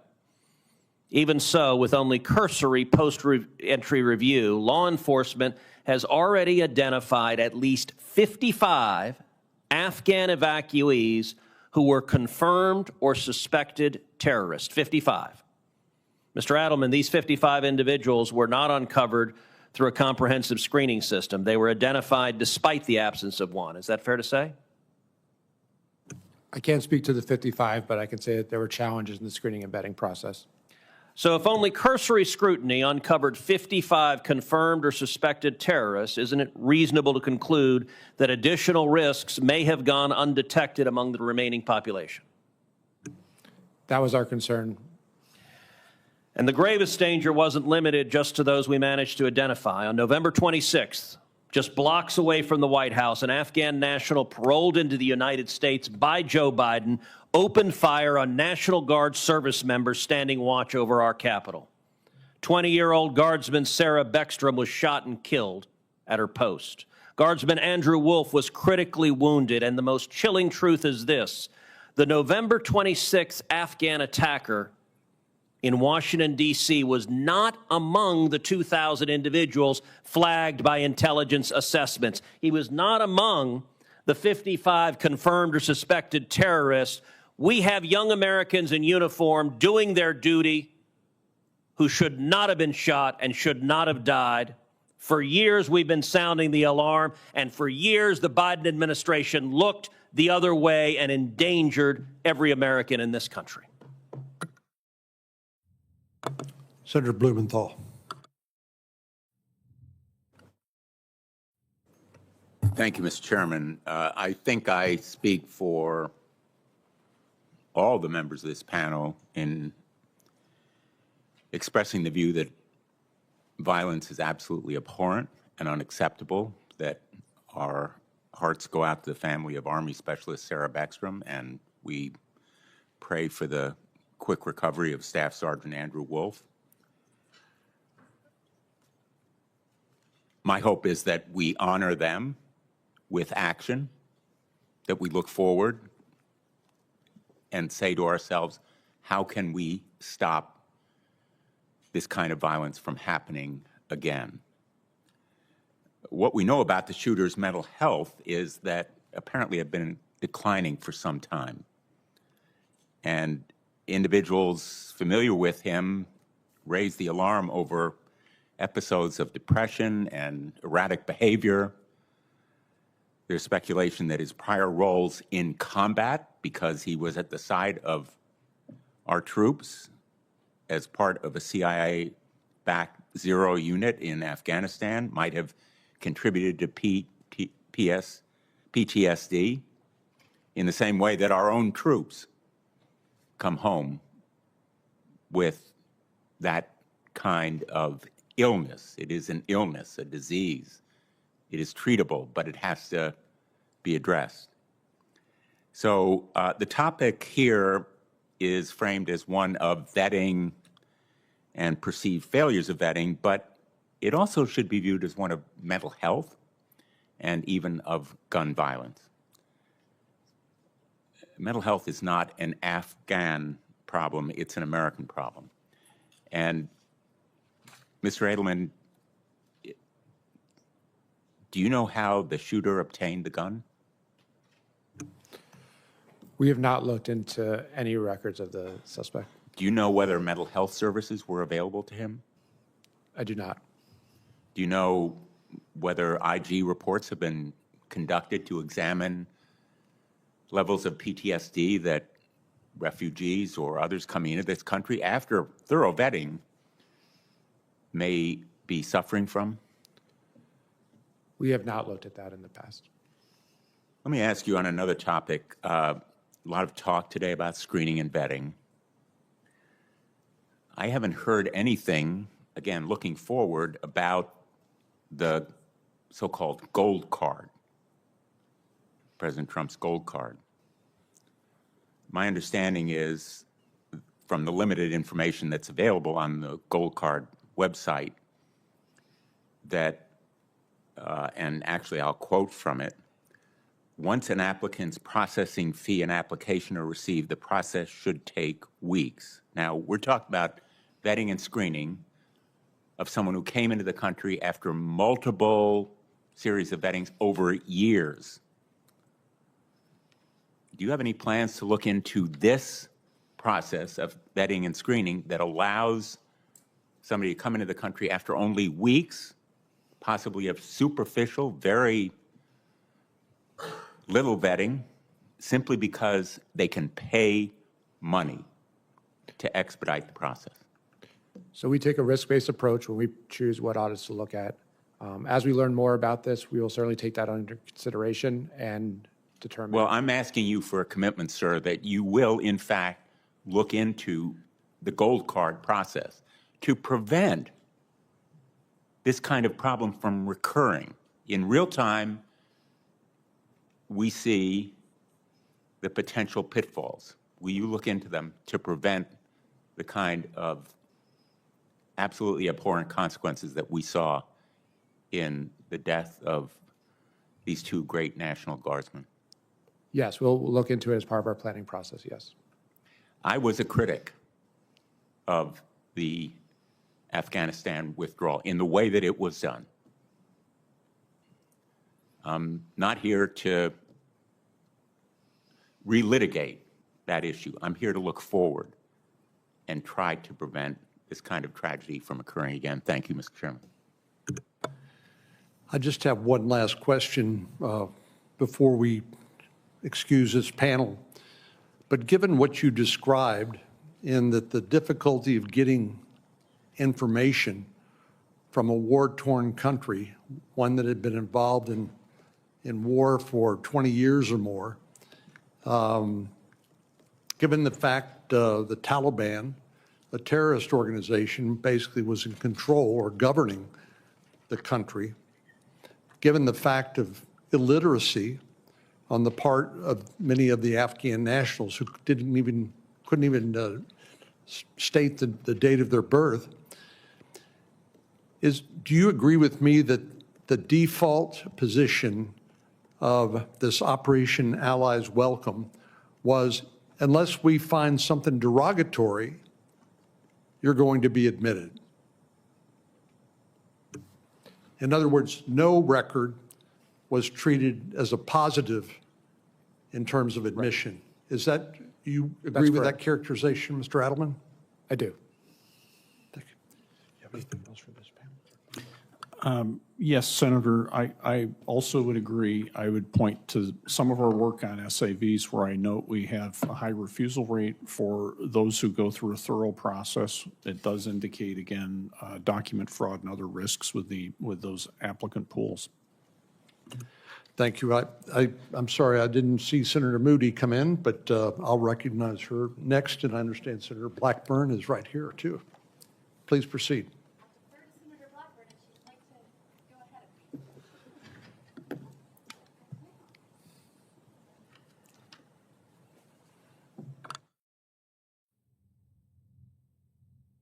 of me. First of all, I want to say thank you that you all are here.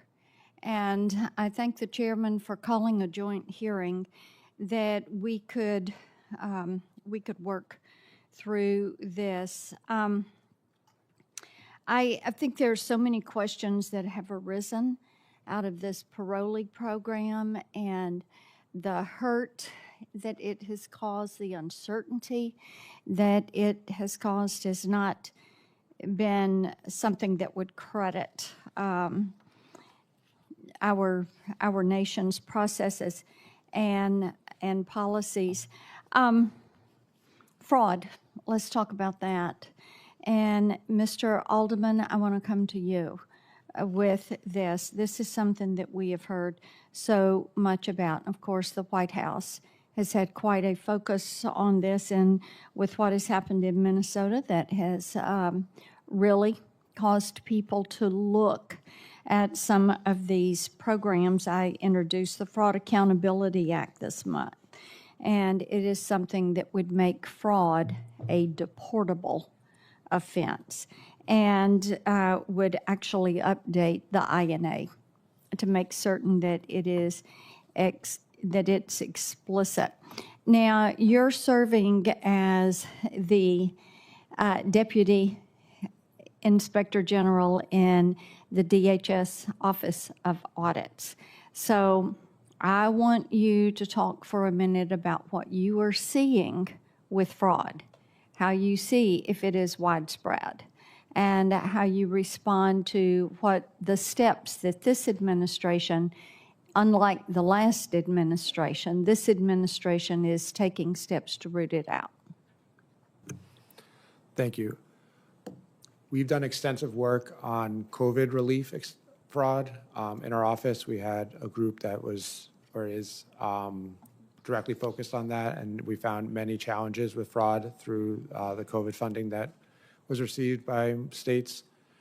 We also look at FEMA grants to ensure that those are spent correctly and have a large number of reports on that, and we will continue to do that type of work to ensure that anytime the department is spending its funds, that there is not fraud involved or wasted funds.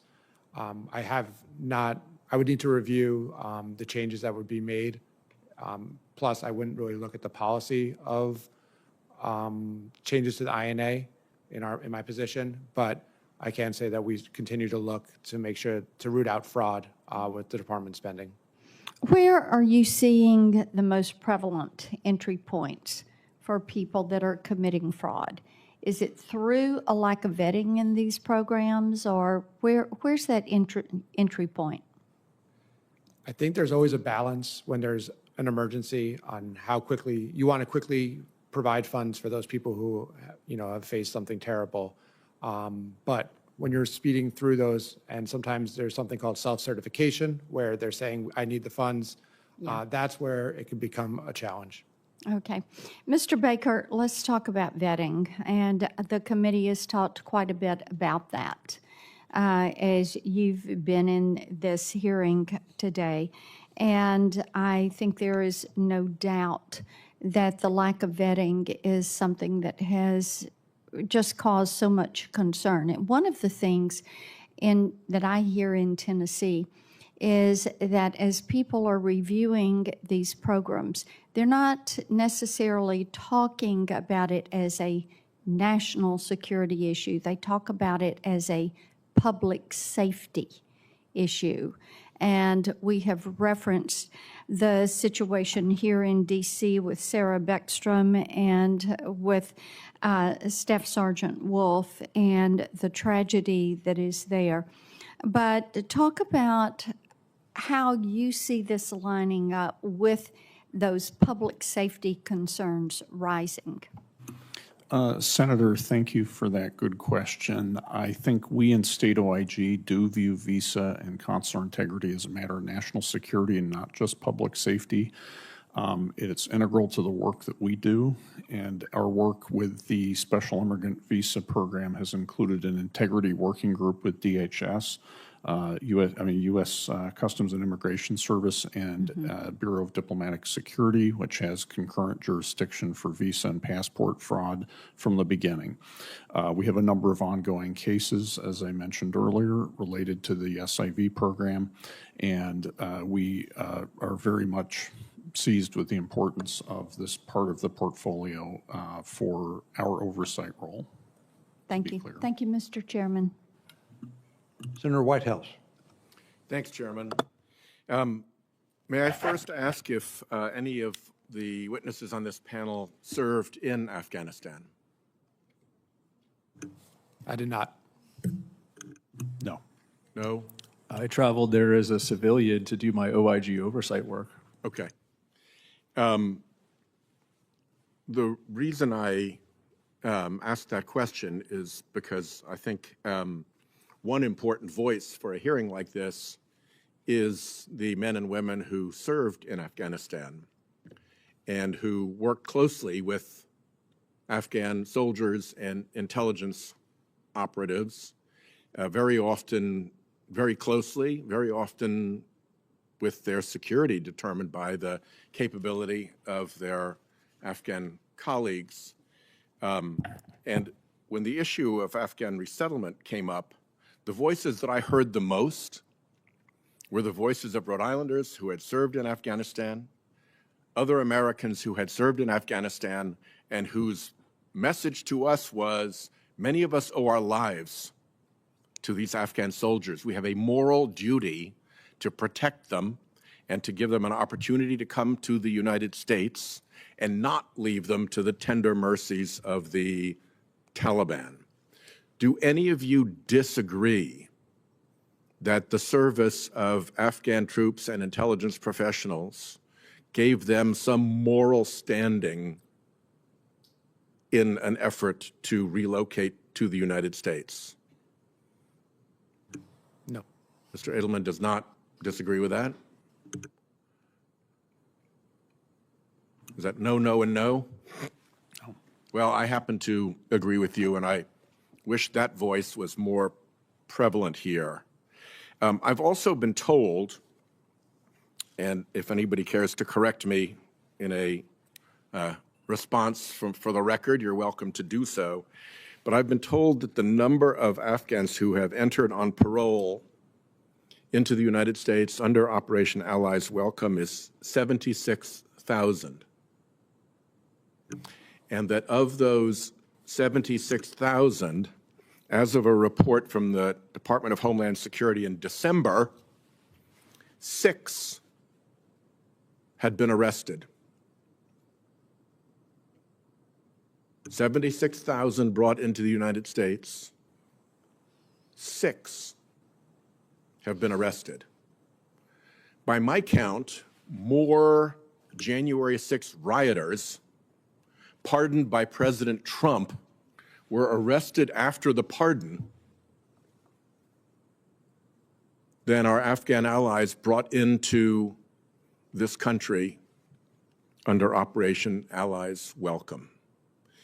So I hope as we go forward, we consider what our obligation was to those Afghan soldiers and intelligence operatives, translators, IED technicians who served beside our troops, often protected them, sometimes at the cost of injury and loss of life to themselves. Particularly where the numbers, I can't do the math off the top of my head, but 6 out of 76,000 getting arrested, that's like less than 0.1%. We're not exactly dealing with this dangerous intrusion into our country when those are the actual numbers. So I wanted to make those points because I think a hearing like this should reflect the views of the Americans who served in all the different stages of our activities in Afghanistan from those earliest days when our special forces teams went in and charged around on horseback in the mountains, only able to operate because of the support of Afghan allies, all the way through until the departure from Afghanistan that was driven by a very unfortunate agreement entered into by President Trump. Senator Moody. Thank you, Mr. Chairman. This is an important hearing. I think anytime we can show the American people that we are thoroughly investigating and providing oversight when there has been harm in America to Americans, especially those that have volunteered to serve, we need to show that we're doing everything we can to make sure we mitigate the chance of it ever happening again. And so I appreciate all three of you being here today so that we can perform this critical review, this critical function of government on behalf of the American people. And unfortunately, we continue to find example after example where failures of the last administration come to light. I mean, I, as a former Attorney General, discovered numerous examples where laws were being broken, reckless decisions were being made during the last administration, got courts to find that laws were being broken, reckless decisions were being made. And unfortunately, we still had the same activity go on and on and on, and watching the horrific results of those decisions and policies play out on our TVs every night. And so I think it is incredibly important as a nation that we, the people, demand that we get back to proper governance and that we examine what went wrong and how we ensure it doesn't happen again. So the tragedy that we witnessed right before Thanksgiving, the tragic killing of a National Guardsman and the critical wounding of another at the hands of a foreign national, the American people deserve answers. Tragedies like this are becoming all too familiar, and I can name the names, and the Americans across the nation can name these by heart now: Laken Riley, Nathaniel Barker, Sarah Beckstrom. Their families now grapple with the reality that they will be missing loved ones. And time again, under Biden's leadership, non-citizens, heck, even entire foreign nations were prioritized over American citizens. And that shameful withdrawal from Afghanistan, the way that went down, reminded Americans of that fact. In fact, I bet everyone in this room sitting here today remembers exactly what they were doing when they watched that debacle, that tragedy play out. I polled everybody in my office this morning. Do each of you remember when you saw that? happened, it played out on TVs, do you remember what you were doing? Every single one of them remembered it because it was such a devastating embarrassment to our nation and certainly a morale blow to the men and women that served over there. Not only did they allow millions and millions of illegal aliens to flow across our southern border and then pushed so many of those that were unvetted into our neighborhoods, they granted entry to thousands of barely vetted Afghan nationals at the expense of American citizens. You know, you don't have to just take my word for it. Hunter Biden just said last month that the Afghanistan withdrawal was an obvious failure. And I think he used profanity with that, but the position remains, and it may be the only thing we agree on, that the last president, President Biden, failed the American people, and President Trump is trying his best to fix it, and now Congress has to act to make sure that these fixes stick and that we don't find ourselves in this position again. And so, Mr. Baker, I thank you for your service to our country. Under President Trump, we have stopped treating border security and vetting like best practice suggestions, and we've started treating them like the core national security responsibilities that they are. Can you share with us or identify any enhanced Trump-era special immigrant visa screening practices or controls that made that program more secure and reliable, which we should codify or focus on so that these cannot be bypassed in the future during a time of crisis? Senator, thank you for that question. My office has not done work. As you may know, the Afghan SIV program has been suspended. However, we do have 4 recommendations outstanding with the department if that program is to be restarted that will strengthen SIV processing. And again, I'm speaking to SIVs and not to what my colleagues would be handling with humanitarian parole. One particular area we saw from the very beginning was the lack of strategic planning, that is, of setting goals and measuring them systematically. Policies for ongoing interagency coordination and improvements, a second recommendation, and employment verification MOU with DOD. And finally, staffing plans. So we have 4 recommendations, and I know my colleagues and the other OIGs do too, that if implemented will strengthen the program, and I trust Congress can consider in that context. I see I have used all of my time, so I will defer back to the chair. Thank you so much. I want to thank all of our witnesses for being here today and for your service to our country. We are going to move now to the next panel. And thank you again for being here.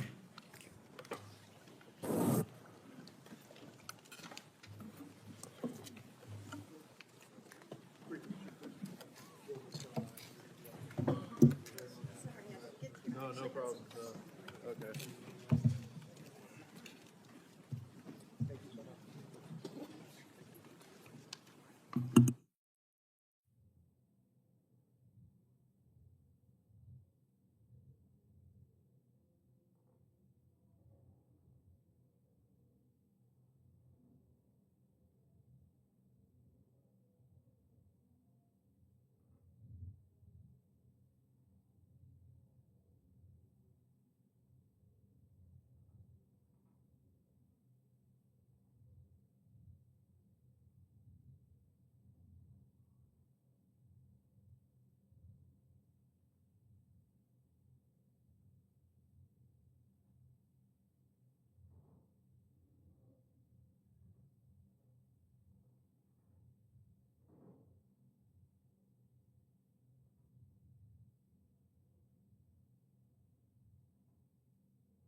Thank you all for being here and being so patient during the first panel.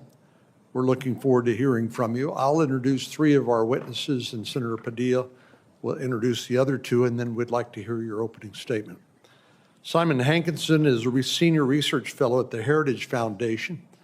From 1999 to 2022, he was a Foreign Service officer serving in multiple locations around the world. Prior to his work as a Foreign Service officer, Mr. Hankinson worked as a lawyer in London and then taught history, English, and drama at a private school in Miami. Mr. Hankinson holds a master's degree in modern history from St. Andrews, Scotland, a degree from the College of Law in London, and a master's degree in international security affairs from the National Defense University. Nayla Rush. Dr. Rush is a senior researcher for the Center for Immigration Studies, focusing on refugees and asylum policy.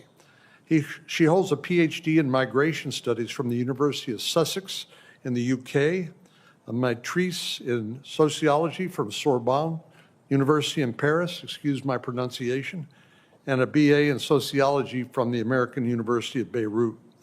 Dr. Rush is an expert in global issues relating to international migration, analyzing migration's impact on the social, cultural, and economic dynamics of societies.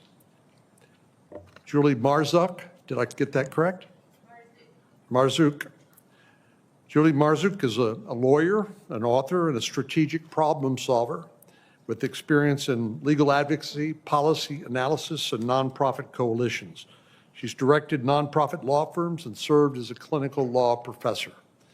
Evolve Advocacy Consulting partners with funders, community institutions, and policy leaders to design and execute high-impact legal, regulatory, and narrative strategies that defend Jewish civil rights and strengthen democratic norms. I'll turn to Senator Padilla to introduce our remaining witnesses, please. Thank you, Mr. Chairman. I'm pleased to welcome and briefly introduce the minority's witnesses, beginning with Mr. Nadim Yousefi. Mr. Yousefi's life is defined by a guiding principle of selfless service. Born in Afghanistan, he stood shoulder to shoulder with United States forces as an interpreter from 2010 to 2015, putting himself and his family at great personal risk. After being approved for a special immigrant visa in 2015 and moving to the United States, he chose to enlist in the United States Marine Corps as an infantry rifleman re-entering active duty, this time wearing an American uniform.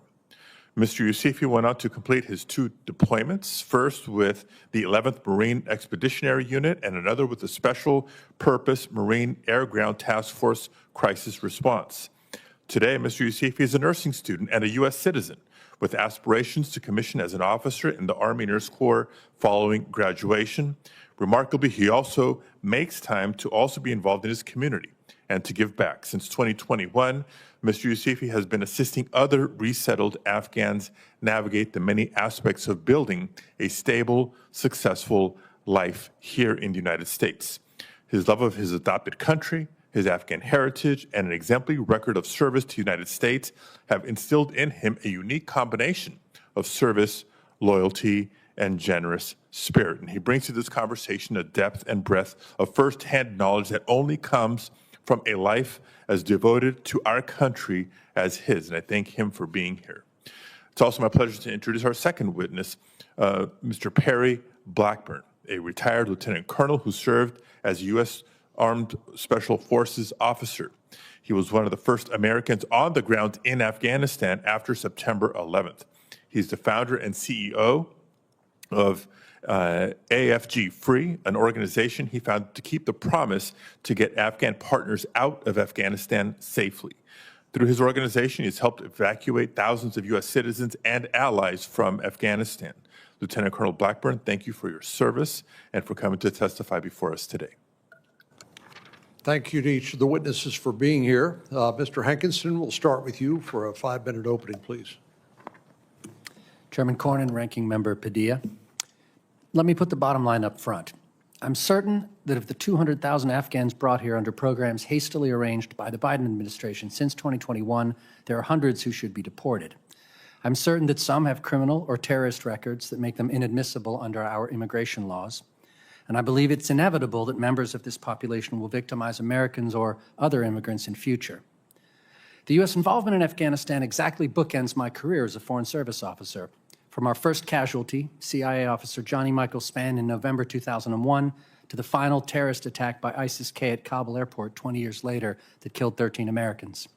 I was in my first tour as a political officer in India when we got into Afghanistan. I was in my last tour as Consul General in Nairobi when we left. Through no fault of the many brave and dutiful American men and women who served there, the U.S. presence in Afghanistan did not achieve its desired objective. After 2 decades, thousands of lives lost and billions of tax dollars spent. The end was ignominious. The Afghan government we'd paid billions to prop up fell like a house of cards. Our exit was rushed and chaotic. We brought home our dead and wounded, but we left billions in equipment and supplies for the Taliban. When the Treaty of Paris ended the Revolutionary War, Ben Franklin wrote, "If we do not convince the world that we are a nation to be depended on for fidelity in treaties, if we appear negligent in paying our debts and ungrateful to those who have served and befriended us, our reputation and all the strength it is capable of procuring will be lost." This is true. Yet gratitude to those who have served us doesn't mean bringing every one of them and all of their relatives to the United States. The U.S. had other options. We could have helped to support a safe zone in Afghanistan itself. The country's often had regions run by warlords who oppose the central government. Or instead of paying billions to bring Afghans to an alien country far from home, we could have paid neighboring countries, Turkmenistan, Uzbekistan, Tajikistan, Pakistan, or even India, to take them in. These places have more in common with the Afghan culture, religion, and way of life than any Western country.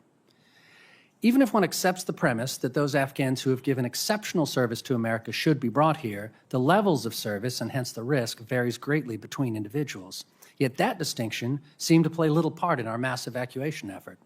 We didn't just bring out a few thousand exceptional Afghans for whom their American comrades personally vouched. We evacuated people who happened to make it to the airport at the right time or were lucky enough to get out of the country. We accepted them based on unsubstantiated claims and unproven family relationships. When Americans think of Afghan allies, they think of guides, soldiers, translators, and others who risked their lives beside our forces in the field or in critical national security, combat, and intelligence roles. They're not thinking of laborers working for subcontractors or for foreign media organizations or NGOs. As Afghanistan combat veteran Joe Kent said, vetting a foreigner in a war zone to determine if he will fight a common enemy is vastly different than vetting a foreigner to see if he's suitable to live in our country. And as Marine combat veteran Wade Miller said, separating true friends from other categories of Afghan is not simple. He wrote, "Many played both sides. Many only did it to make money. Many were plants. Many had long-standing tribal grudges against the Taliban." Our efforts to extract a theoretically limited number of Afghan allies using parole, special immigrant visas, or as refugees were poorly targeted. The Biden administration's efforts to bring in as many Afghans as possible, as quickly as possible, resulted in standards being dropped far below the level plausible to keep out dangerous, unstable, or undesirable individuals. The vetting standards were inadequate to accurately determine their identity, biography, and thus national security risk.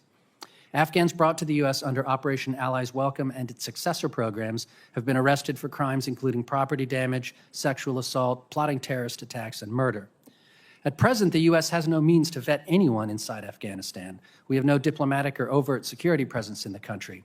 And until the Trump administration paused all entry for Afghans in 2025, the State Department was still allowing them to apply for special immigrant visas in any other country they could reach. Their applications were processed by local staff with no knowledge of Afghanistan. They were interviewed by consular officers with no experience of Afghanistan. There were no penalties for submitting false applications or for applying more than once under a false identity. Even the best vetting can only find information that is available. The saying in computing goes, garbage in, garbage out. For vetting, the corollary would be nothing in, nothing out. Any record applicable to a given Afghan, but which is unavailable to U.S. agencies, does not count as derogatory information. And even successful vetting cannot predict future radicalization or action. Admitting foreign nationals, however well screened, has inherent risk. Thank you for inviting me to testify today, and I welcome your questions. Thank you. Colonel Blackburn. Thank you. Chairman, Ranking Member, and members of the committee, thank you for this opportunity, and thank you for your service to this country. May God bless all of y'all. I come here as a witness to provide my experiences with Afghanistan and American citizen evacuation. I submit this testimony as an American born abroad to a foreign mother, a son of a soldier, and as a retired soldier myself, who has spent a lifetime at the point where policy and consequence meet. We lost National Guard Specialist Sarah Beckstrom. May God rest her soul. Staff Sergeant Andrew Wolf remains in our prayers as he fights to recover. Their sacrifice deserves remembrance, and it deserves justice. Full justice against the perpetrator and anyone who comes to this country with the intent to do harm. There must be no ambiguity to this point. Violence against American service member is an attack on the nation itself, and it must be prosecuted to the fullest extent of the law. It is critical, though, that I speak clearly and honestly at this point. The person who perpetrated this crime does not represent the Afghan people I fought beside, not that I advocated for, nor that I continue to support. Conflating lawful allies with violent criminals dishonors both our fallen soldiers and the Afghans who kept faith with us. I served in the United States Army for decades, retiring as a lieutenant colonel after multiple combat tours. I was the first soldiers in Afghanistan and Iraq, and I was proud to be part of it all. Some judge a career by rank or awards. The men I measured success with, we measured it differently. We measured by lives preserved and promises kept. When we arrived in Afghanistan, we were met by a local Afghan partner, a warlord, a U.S. government personnel, and they welcomed our presence, but they also warned us the enemy was everywhere. Nobody was coming to rescue us if things went wrong. This was a Special Forces mission at its core, and it should never have been anything else. People came from all over the world to kill Americans. Let's not forget that. Even Americans came to kill Americans. It was confusing to our Afghan allies. And yet, our partners stood beside us. They fought beside us, and they translated not just language, but culture. They helped us understand tribal dynamics, honor, and consequence. They bled, they died, they lived. They became like us. They cursed like us. They tipped Copenhagen. They tried their best at American jokes. And they believed deeply in that America meant something, that we meant something. Who could not forget that we actually secured polling places so Afghans could vote? The world remembers images of women holding up ink-stained fingers, proving that they voted. Girls went to school. Men worked without fear of reprisal. That progress was not abstract. It was earned, block by block, village by village, firefight by firefight. We did it together. That is why what happened in August 2021 shook me to the core. The world watched Afghans as they clung to aircraft, as we saw Senator Cruz so eloquently display. It was sickening. I felt sick. But we made a promise. We taught our youngest privates to model American values to the Afghan people. What we are, who we are, the promises of loyalty, accountability, and honor as Americans. And then we left. I just couldn't stand by. I put my personal information out on all the social media websites I could and said, if you need help, contact me. I'm not sure what I'm doing yet, but we're going to do something right. And we did. People from across the globe responded, veterans and civilians. We formed networks overnight to save lives. It quickly became clear that this effort would require resources. So I established a nonprofit, and not 1 cent has ever been provided to me by the U.S. government to my organization. Every dollar came from me and private citizens and veterans. We established strict criteria to advocate for our Afghans. First, we worked to rescue American citizens. I'm proud to say our networks of advocates helped over 2,000 American citizens return home after the fall of Afghanistan. One of them was a woman named Sarah, who had been imprisoned by the Taliban. We freed her and 2 young girls by moving them into Pakistan with the help of our Afghan partners that we still had touch points with in Afghanistan that were willing to do that and still await their disposition. Eventually, we got Sarah back, but not before she told me, I want to stay in Pakistan and help these women. The 2 girls she fought so hard to save remain stranded today. Second, you had to have worked with U.S. personnel, and you had to prove it. Hotak, who was a mechanic, was at the airport. He didn't have the proper paperwork for his youngest daughter. We spoke earlier about birth dates. Birth dates is a cultural thing. It's foreign to us, and it's hard for us to wrap our mind around. They don't really, it's not important to them. What's important to them is their family and their family lineage. He did not have the proper paperwork for his youngest daughter. So believing that they would be reunited shortly in Humanitarian City, he boarded the airplane with his two sons. When he arrived in the United States, he immediately went to work because he was not reunited yet. For the first time in his life, he became a single parent raising two elementary school-aged children in an unfamiliar country, navigating confusing rules, systems, and unfamiliar laws. What is FICA? He had no idea. For 3 years, he worked, waited, and hoped. And finally, in 2024, he was reunited with his family. Third, you had to meet the State Department's requirements. We wanted you here legally. We did everything we could. They did the processing. We did not sign a single piece of paperwork to help an Afghan. We just sent them to the website. But even with those standards, the system nearly collapsed. 13, and we've talked about this earlier, of our finest were killed at HKIA because of an IED attack and leadership failures. Nowhere in our doctrine do we allow the enemy inside of our perimeter. And that moment marked the end of an orderly evacuation. Conflating lawful allies with violent criminals, though, dishonors both our fallen soldiers and the Afghans who kept faith with us. A Marine who later became an advocate, was there during the fall of Kabul and witnessed his interpreter step in front of gunfire to protect him and his unit.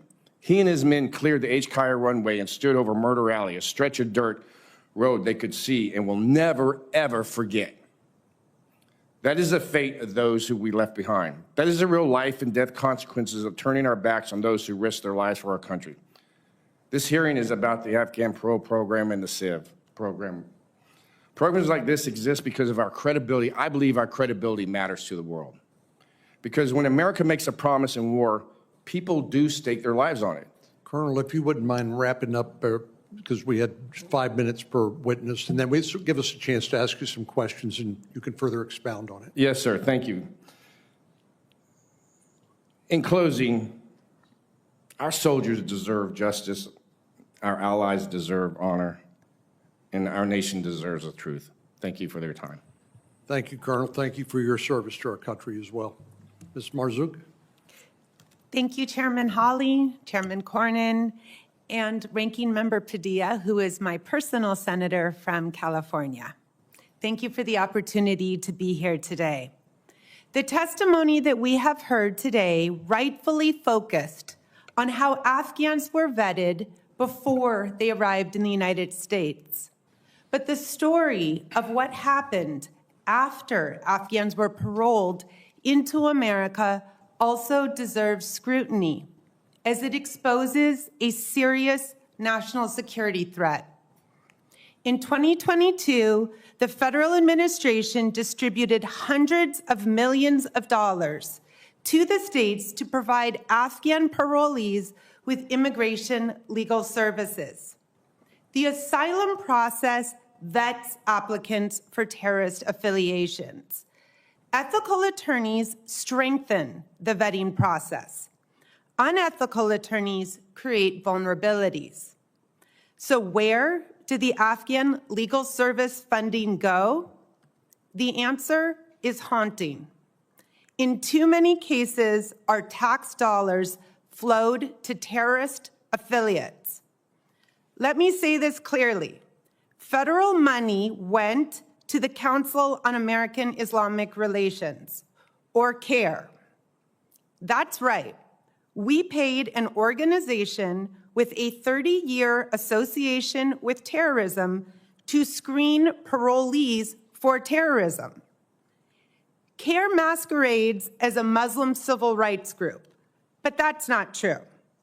The explicit purpose of CARE's creation was to advance Hamas's agenda in America. This is not my opinion. It is not hyperbole. In 1993, the FBI wiretapped the meeting where CARE was created. This is a matter of public judicial record. In the 2008 Holy Land Foundation trial, the largest terror financing case in U.S. history, CARE was named as an unindicted co-conspirator. When CARE tried to appeal that designation, a federal judge found that the government had produced ample evidence to establish CARE's association with Hamas. After the October 7th, 2023 terrorist attacks in Israel, CARE's leadership rushed to support Hamas. The current National Executive Director of CARE, Nihad Awad, the same person that was at the wiretapped Philadelphia meeting back in 1993, expressed his happiness to see October 7th. Texas and Florida have recently designated CARE as a terrorist organization. The structure of the Afghan funding obscured transparency. Federal dollars flowed from the federal government to the states and then to nonprofits. This structure makes it difficult to track funds. But here's what we do know. CARE took over 90% of the money allocated to California for Afghan legal services. In total, CARE California received more than $15 million of federal money. With all of this money, CARE California helped fewer than half of the asylum applicants that they promised to assist. So either they were very inefficient with federal resources, or that money got routed to other, even more nefarious purposes. CARE received $1 million for Afghan immigration services from the state of Washington. CARE Oklahoma, CARE Florida, and CARE Texas also all provided asylum immigration legal services for arriving Afghans. In its application for funding, CARE California effectively touted its ability to coach clients around being scrutinized for terrorism. I was an immigration attorney for 15 years. I have taught immigration law. How attorneys prepare clients in asylum cases can be determinative. Outsourcing a core national security screening function to an organization with documented extremist associations represents a systemic failure that needs federal oversight. Thank you for your time. I look forward to your questions. Thank you very much. Mr. Yusufi, thank you for your service to our country. Thank you for your support, Senator. Thank you, Chairman Corrigan, Chairman Hawley, Ranking Member Durbin, Ranking Member Padilla, and other members of subcommittee for the opportunity to speak with you today. My name is Nadim Yusufi. I'm a naturalized American citizen, a United States Marine sergeant, a future nurse. I'm hereby today as an example of what successful refugee resettlement and integration looks like when it's grounded in service accountability, commitment to this country. I'm testifying in my personal capacity today, and my views do not represent those of the United States Marine Corps. From 2010 to 2015, I served in Afghanistan as an interpreter in direct support of U.S. Department of Justice Drug Enforcement Administration. I did not simply translate words. I translated intents, warnings, and threats. I helped American personnel operate safely in an environment where misunderstanding would cost lives. Working alongside American service members shaped who I am today. I saw their discipline, their professionalism, their willingness to risk everything for one another. I was inspired by that example. My family has a long tradition of military service. After graduating high school, I followed in my older brother's footsteps, and I committed myself to serving alongside Americans we respected so deeply. Because of this work, I became a target for the drug traffickers, Taliban, and other insurgent groups. Like many Afghan allies, my service put my life and my family lives at risk. After years of documented service and extensive vetting, I later migrated to United States through the SIV, or Special Immigration Visa. I want to be very clear about what the process looked like.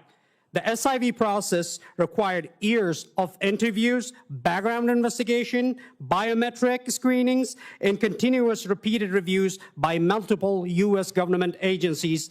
Every detail of my history was examined. It was an obstacle course.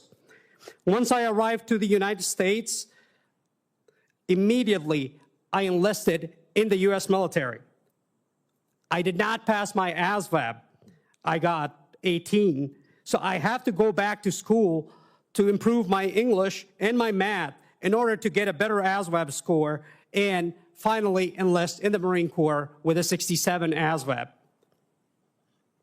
I had 2 deployments back-to-back in my first active duty, and I spoke 4 languages, and I tested all 4 of them for the DoD. Today, I'm a nursing student and inactive reserve status. My goal is to return to active duty and serve as an officer in Army Nurse Corps because I want to continue serving this country and caring for those who do. I hope my children and grandchildren will one day serve as well. When they're dead, they will be buried with American flag on top of their casket. I have also been deeply involved in supporting undersettled Afghan in my community since 2021. I helped navigate families in a new country, find stability, build futures rooted responsibility and contribution. Service did not end when uniform came off. It's the way of life. I understand the concern raised in this hearing. National security matters. Public safety matters. No one who served alongside Americans like I did would ever dispute that. I also acknowledge the tragic incident involving a fellow service member. I lost a sister in arms. Specialist Beckstrom, may her soul rest in peace. I extend my deepest condolences to her family and her unit, and a brother, Staff Sergeant Wolf, who is currently recovering from injuries. Their sacrifice deserves respect and seriousness. But it is essential to separate individual criminal acts from the reality of entire population that was vetted, tested, and proven through the service. Because of their service, many Afghan allies paid deadly price, with estimates of more than 300 interpreters and their family members killed because of their association with the U.S. forces during their service in a targeted attack, afterwards, or while waited for promised SIV visas. Many others were threatened, forced into hiding, or assassinated quietly without headlines. Like any system oversight and improvements are necessary, criminal acts must be addressed swiftly. Accountability must be affirmed and uncompromising, but accountability should be individual, not collective. One person's crime should never erase the sacrifice of 10,000 who stood with the American service members under fire. How we treat... Please wrap up your opening remarks, please. I believe in America. I ever lived here. That belief led me to serve as an interpreter, then as a Marine, now as a future nurse. I'm not unique. There are thousands like me who continue to serve quietly every day, and most of them are right behind me, sitting in this hall currently present. Security and compassion are not opposite. Strong vetting and moral responsibility can and must exist together. America is safest when it keeps both its borders and its word. Thank you for your time, Senators. Thank you very much. Dr. Rush. Chairman Corwin, Chairman Hawley, and members of the subcommittee, thank you for the opportunity to testify today on this important topic. I began focusing on the Afghan issue in 2021 as U.S. forces withdrew from Afghanistan. Like many Americans, I watched the images of packed aircrafts and the chaos at the Kabul airport. During that summer, around 80,000 Afghan nationals were evacuated by the Biden-Harris administration under a program called Operation Allies Refuge. But despite the program's name, and contrary to the prevailing narrative, the majority of those airlifted and those who followed were not U.S. allies. Most had no connection to the U.S. government, military, or any U.S. contractor or subcontractor. The term allies has indeed been used and misused. The former administration did not stop with the initial evacuation.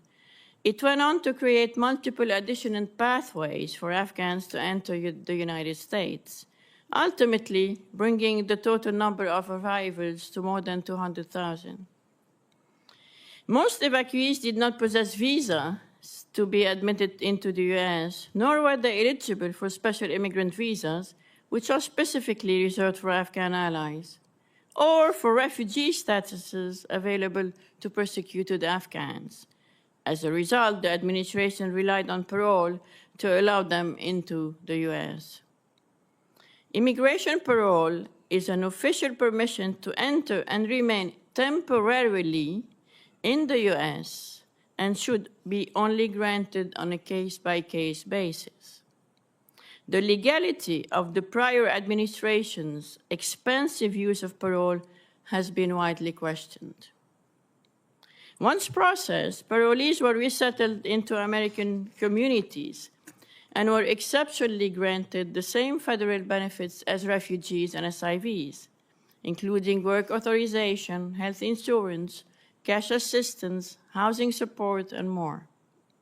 They were also provided federally funded immigration legal services to help them seek asylum or other permanent legal statuses. These benefits were not limited to the 80,000 individuals who were hastily evacuated. Most who had arrived later under Biden's alternate pathways, who are also not our allies or persecuted refugees, were similarly granted parole with the same benefits. All this came at a significant cost to U.S. taxpayers, with estimates reaching up to $14 billion. I want to address the issue of vetting before I conclude. We know of the absence of dependable screening measures for nationals from conflict zones, such as Afghans and Syrians, and of the impossible task of cross-checking backgrounds. But beyond terrorist attack threats on U.S. ground, there are other important implications. A couple of years ago, I wrote about a young Afghan evacuee who was arrested less than 2 months after his arrival for engaging in prohibited sexual conduct with a minor and possessing child pornography images. Most of the mitigating circumstances presented by the defense to get leniency at sentencing touched on his cultural difference. According to his lawyer, some sexual conduct that is deemed criminal in the U.S. is considered acceptable in Afghanistan. Even if he was indeed regularly screened, as many who advocate for countless Afghan admissions claim, and all the documents pertaining to his judicial history in Afghanistan were available, he would still have been cleared to enter the U.S. In this young man's case, nothing was missed because there was probably nothing to find. His village in rural Afghanistan does not have a regularized criminal justice system. Disputes there are resolved through inter-family mediation. This case illustrates a broader truth. It is naive and perhaps arrogant to assume that newcomers will automatically leave their beliefs, norms, and biases behind. Which brings us to a fundamental question. If we are not primarily welcoming U.S. allies or persecuted refugees, who exactly are we admitting and why? There are millions of Afghans who are not at risk, but may nonetheless wish to leave their country under Taliban rule. Afghanistan has a population of roughly 38 million people. How many should the United States welcome, and on what basis? Thank you, and I look forward to your questions. Thank you, Dr. Rush. I'll recognize Senator Hawley. Thank you very much, Senator Cornyn. Ms. Marzouk, if I could just start with you. I want to start with something that you said a moment ago in your opening statement and that you also write about in your written testimony, because it's quite striking. You said that millions of dollars went to an organization, millions of taxpayer dollars went to an organization with terrorist ties, supposedly to help screen parolees to make sure they didn't have terrorist ties. So let's just talk a little bit about how this happened. In the fall of 2021, Congress passed and President Biden signed legislation providing about $1.7 billion in taxpayer funding to help settle for carrying out refugee and entrant assistance activities. That's the language from the statute. And much of that money was then made available to states. Have I got that right? That's correct. So we're talking about $1.7 billion originally, tens of millions, hundreds of millions that are available to states that then turn around and give it to grants in the form of grants to nonprofits. Have I got that right? Exactly. Now, where this nonprofit money goes is where the story gets interesting. These nonprofit groups are supposed to be helping with the settlement process. Some of them provided legal services to the refugees. Is that correct? Yes, there was money for resettlement and separate money for legal services. Got it. So how is it that money, taxpayer money, ends up in the hands of an organization, maybe multiple organizations that have terrorist affiliations? Tell us how this happened. Well, I think there's plenty of fault to go around. The first should lie with the terrorist-supporting nonprofit that presents itself as a legitimate civil rights organization. And what would that be? That's the Council of American Islamic Relations, CARE. So this is a group that you say has ties to terrorism. Explain why that is. It's not my opinion. They were an unindicted co-conspirator in the 2008 Holy Land Foundation. And in that trial, the wiretap from the 1993 meeting in which CARE was founded was brought into the federal public record. In that meeting, they specifically state that they are going to present themselves as a legitimate civil rights organization while furthering the mission of Hamas. So you have an American court proceeding that finds that this entity has direct ties to Hamas, may be part of a Hamas funding network, but yet they're getting money. How much money did they get from the federal government to shepherd Afghan parolees? It's very hard to track the funding because some state fiscal oversight portals show it more clearly than others. I can say with certainty that in California, they received $15 million. In the state of Washington, they received more than $1 million.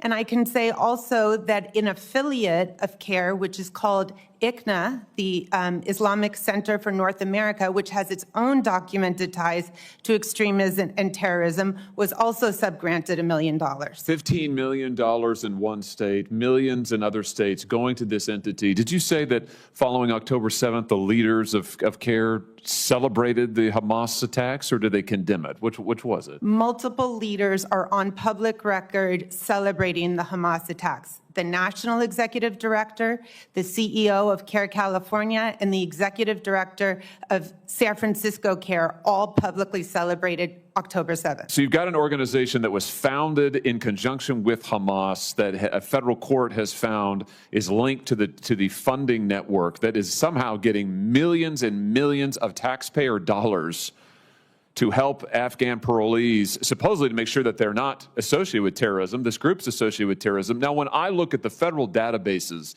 to see if there's any reference to CARE, I don't see anything. Why is that? How have they hid the fact they've gotten so much money?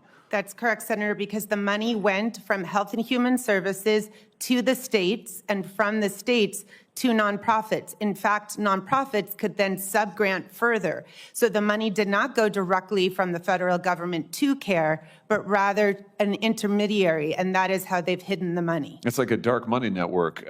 Tell me this. Is there any reason to believe that any of the representations that CARE made to the states were false, or did they use false names? Did they use false front organizations? I mean, what do we know? Absolutely. So in California, the contract between CARE and the state of California for $7.2 million is in the name of CARE of Greater Los Angeles. CARE of Greater LA is not a legal entity. It does not have a federal EIN. It does not file a 990. CARE of California is a legal entity. But since CARE of Greater Los Angeles isn't an entity, there is no way to track that $7.2 million. There's the cash out. So in other words, because the money was given to a non-legal entity, we can't follow it. Now, I thought you said just a moment ago in your testimony that fewer than half of the Afghans that CARE said they would help have actually been provided assistance, or that is fewer than half of the number they submitted. So where's the rest of the money gone?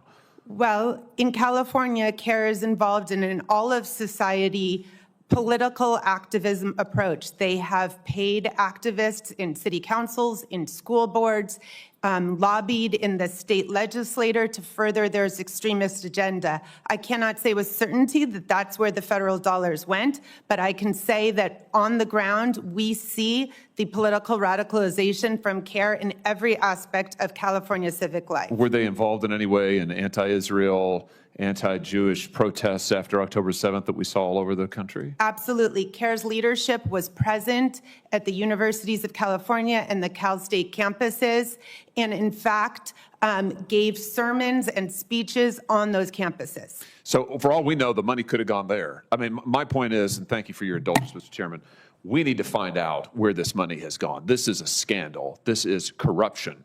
And we've got to figure out how taxpayer money has ended up in the hands of yet another organization with terrorist ties. Thank you, Mr. Chairman. Thank you, Mr. Senator Klobuchar. Thank you very much, Mr. Chairman. Thank you, Senator Padilla. I'd like to first extend my condolences to the family of Sarah Beckstrom. Her death is heartbreaking. She volunteered to work on Thanksgiving, and we also are praying for the recovery of Andrew Wolf. Their shooter needs to be prosecuted to the full extent of the law. But today we're talking about something else, which is the vetting process and what we can do to strengthen our system, more practical, more effective ways to both strengthen our national security while honoring, Mr. Youssefy, the service of those who served with our troops in Afghanistan. So I've led bipartisan legislation with a number of Republicans, including conservative Republicans. This has yet to pass.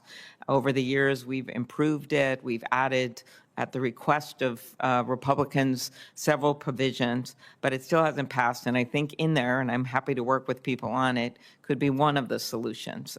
It's an additional layer of vetting for Afghans in the U.S. who are here on a temporary basis as part of a process to adjust their status. One version of it, with several changes, was included in a bipartisan immigration bill in 2024. So I just have questions, first of all, to you, Mr. Youssefy. Sergeant, it is widely known that the motto of the Marines is Semper Fidelis, always faithful. And as I see it, you have lived up to that motto twice over, first as an interpreter for the U.S. government and then as a U.S. Marine. What have those words meant to you? And as you remember other Afghans who also served and sacrificed alongside U.S. forces, how should the idea of being faithful apply to them? Semper Fidelis, Madam Senator. The motto of Semper Fidelis, we know that it goes back long history in the Marine Corps, but coming up, meaning at this time, being always faithful is the people, the communities that I'm involved with in Michigan. There's like over 200 communities, which are, most of them are from 0 units, and they are proving it every day by paying their taxes, by going to their work, by sending their kids to school, by making their doctor appointments, by making sure that they live to the American standards, and they are every day doing their best to make this place home. Thank you very much. Mr. Blackburn, thank you for your remarkable service in uniform as a Green Beret and for your dedication to helping Afghan allies. As you know, many veterans organizations, American Legion, VFW, support the bipartisan legislation that I just referenced to provide Afghans who undergo additional vetting with some kind of a pathway to permanent residency. Our bipartisan bill with several Republicans would apply the comprehensive vetting standard used in other parole status cases. And again, we're open to improving this, but it's something that has not been done in any systematic way. And you need a carrot and a stick here, and I really think that we need to look at something like this. Biometrics, in-person interviews, checks by all relevant security and intel agencies, medical screenings, and then getting conditional status. And then again, the Department of Homeland Security would have to verify. As I noted, this was part of an earlier border agreement. Can you elaborate on why American veterans have been some of the most outspoken supporter of the Afghan allies, from helping during the withdrawal to supporting resettlement to standing alongside them in their immigration hearings? Yes, ma'am. I think earlier someone on the senators spoke to a moral injury, and I believe that's exactly what happened when we saw the fall of in August in 2021 with our Afghan partners. And from that point, we felt the need to do something positive to affect their lives. And that's why we came together in these mesh networks to try to figure out what to do, but to do it legally. As you spoke to just now about the bill that you guys have pending, that process is what we wanted to be part of. We wanted to be part of something positive to help people that worked with us, that fought with us, that died alongside of us, and their families. And we just could not turn our back on them, even though we were going through a pretty catastrophic event at the time. Right. So that is why I believe veterans and myself and others have poured their life. Some of us have poured our life savings into this. I know that sounds strange. I know you have. And it's about keeping this covenant. Yes, ma'am. For people that stood up for you. And I appreciate that. The oppressor liber Yeah. is liberate the oppressed, and that's what we're doing. Mr. Chairman, could I ask one more question of Mr. Hankinson? Thank you. Mr. Hankinson, the Afghan SIV program has had bipartisan support in the Senate for many years. These visas are issued for what we call faithful and valuable service to the U.S. Over the past year, even as other pathways closed, this program remained operational until recently. My legislation, I should say our bipartisan legislation, a lot of people on it, would require a strategy for improving the SIV program and making it work better, more efficient. From your experience, what process reforms would you recommend prioritizing? And have you found some vetting processes that you think would be helpful? When I looked at the original SIV process that was used in Kabul, and this visa was expanded dramatically beyond just normal embassy employees as it was typically used for the Iraq and Afghan populations, it seemed to be pretty stringent, and I think Mr. Yousefi explained how he went through it, and it was very careful, but the standards were dropped massively during the evacuation crisis. And then they created parole and other pathways which had none of the controls. So if ever we were to resume processing SIVs, the controls and the processes would have to go back to the way they were. So we knew who these people were. We had all of the same documentation and interviews that we had originally. Okay, really appreciate it. Thank you, all of you. Mr. Hankinson, I think, to me, you made one of the most important points of this hearing when it comes to the challenges of vetting Afghan nationals from a war-torn country like Afghanistan, controlled by a terrorist organization like the Taliban. And that is the assumption of the federal government that no information basically meant these Afghan nationals were fine to come into the country, even though fraud is rampant, even though there may be no record because of the circumstances of that individual who don't even know their date of birth. I don't know how you actually identify in a database who a person is. if you don't have some of the basic biographical information. But would you just repeat or restate your concerns about considering the absence of evidence of adequate vetting? Thank you for the question.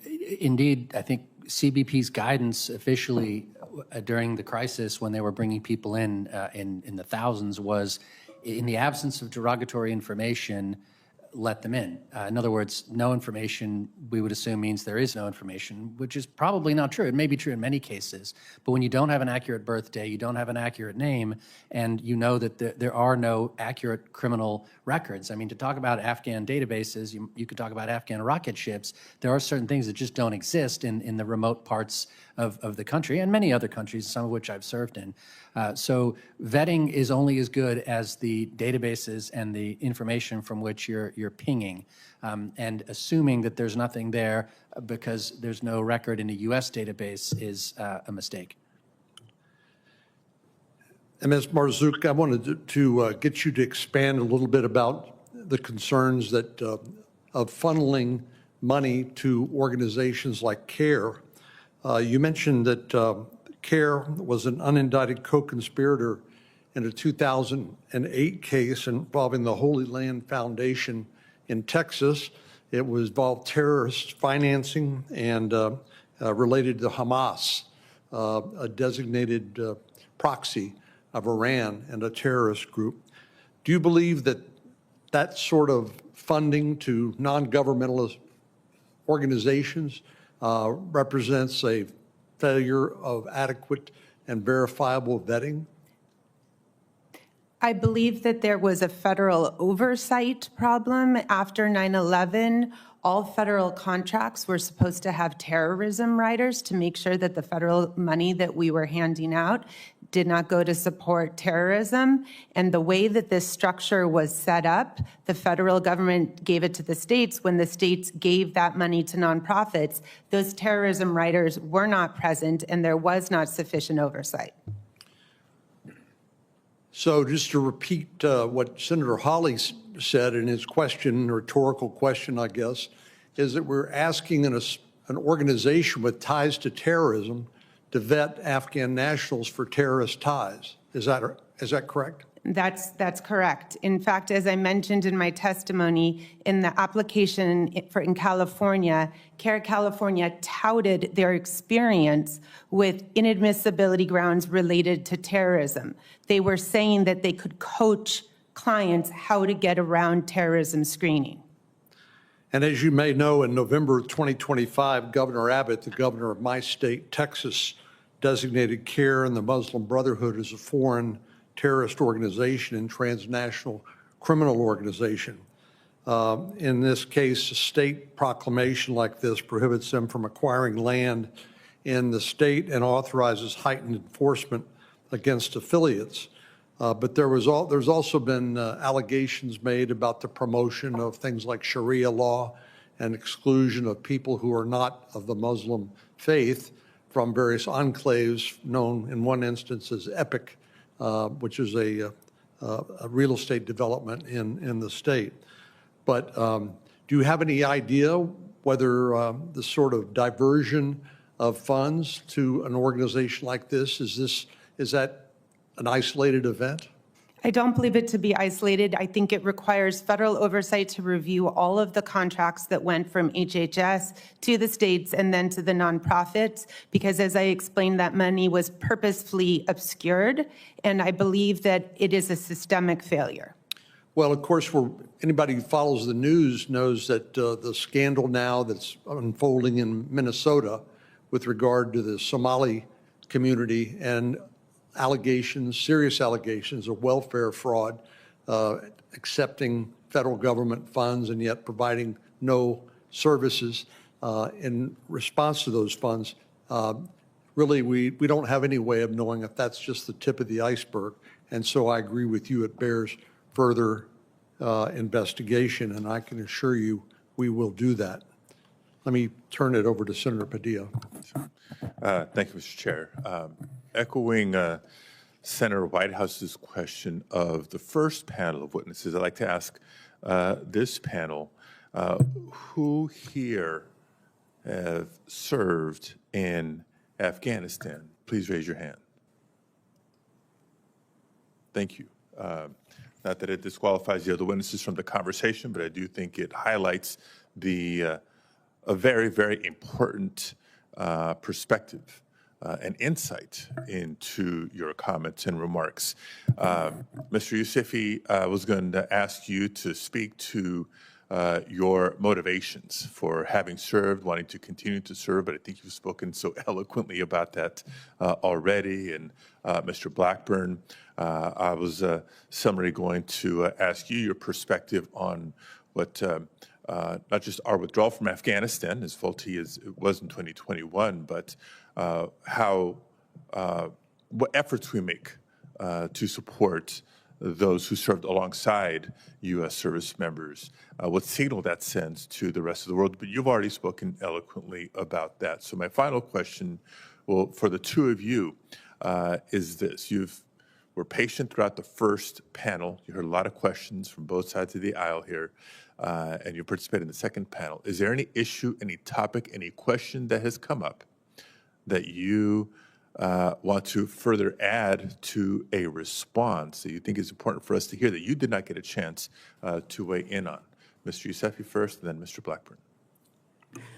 Thank you, Senator Padilla. The one thing that I want to bring here to the Senate is that I want to talk about it. The biggest thing is I'm heartbroken with what happened in D.C. Like I said, I lost another sister. My brother is critically injured and was in the hospital ICU. We cannot replace Sarah Beckstrom. Let me make this clear. But the only thing I want to emphasize is crime is individual.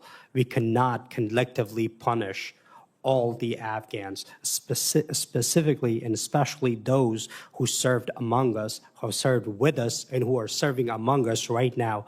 Right behind me, it takes a lot of courage to come here in front of the camera when you have family back home in Afghanistan, when the Taliban are doing this to your homes and coming there and tearing apart everything. It doesn't take just a courage to come here to enlist and start the service, do 4 years active, 5 years reserve. It takes a courage to come here and be in front of the world, to watch you, to expose what's going on. We don't see this in the media. We don't see this. And I have right now over tens of National Guard and Reserve. They have T5 clearance, which is the top secret clearance, because they were working with Intel. Their families are stuck in Qatar. Their families are stuck in Kabul hiding. And if you Google any of our names right now, you will see we will pop up in some DVIDs or one of the websites. So the only thing that I'm asking, I came forward to talk here is because I see that we're collectively punishing by literally stopping the SIV program and not keeping our words. And these pictures do not lie. Before turning to Mr. Blackburn, one specific question for you, Mr. Yousefi. A couple of my colleagues have raised the issue of being able to remember your birth date. I think you have a unique appreciation for what that means from an Afghan perspective. Can you comment just quickly? Absolutely. So Afghanistan has been in a war for over 40 years.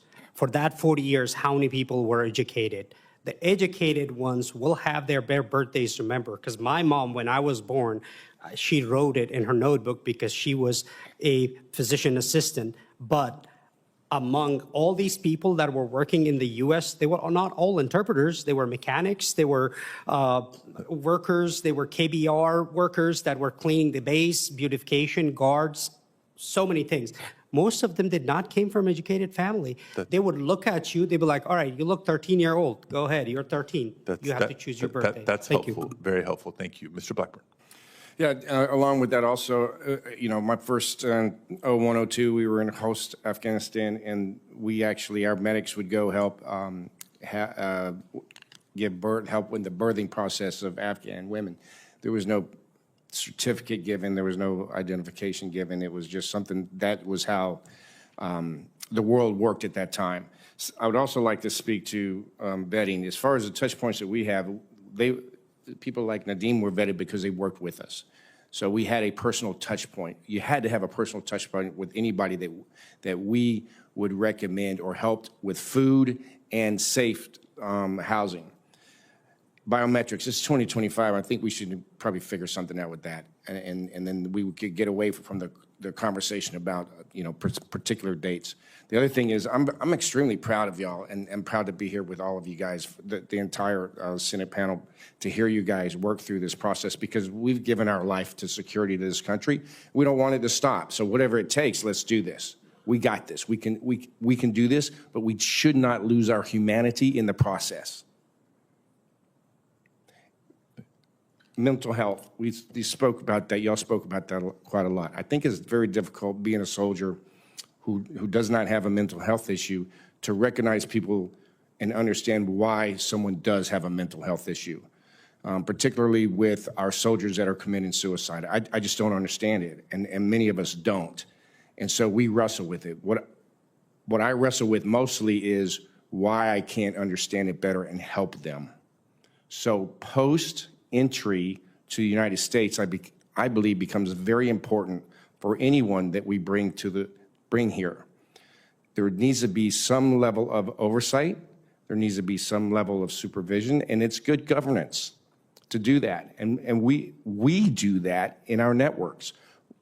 We do not leave our partners alone. We help them through the process, and I think it's very important. The other 77,000 folks that y'all are speaking to, I can't speak to that. I'm just speaking to the people that we help, like Nadim and others. It's critical. It's what makes us different from anybody else in this world, is our humanity and how we approach it. So thank you for that. Thank you very, very much. I want to express my gratitude again to each of you for your Mr. patience. Chairman, may I ask? I'm sorry. I didn't see you down there. Way down there. Senator Thank you. Blumenthal, you have a final question? I have a couple of quick questions. First of all, thank you all for being here. Thank you in particular, Mr. Blackburn, Mr. Yousefi, for your service to our nation. Humanity is certainly important. You're absolutely right, Mr. Blackburn, and our adherence to values and the rule of law are what distinguishes us from all the other nations in the world, in my view. They are what makes us the greatest country in the history of the world. It isn't only the example of our power, it's the power of our example that matters.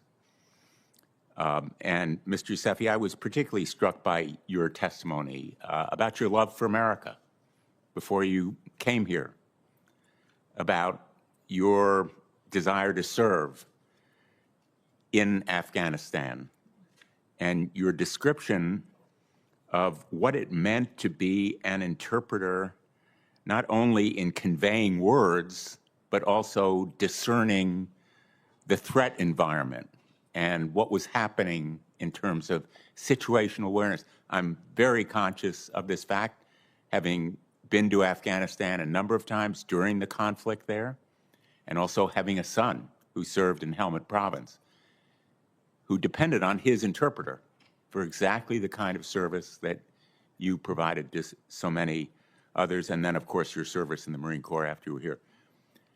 And the fact that 300, at least 300 interpreters and others who served our troops have perished because of their siding with us.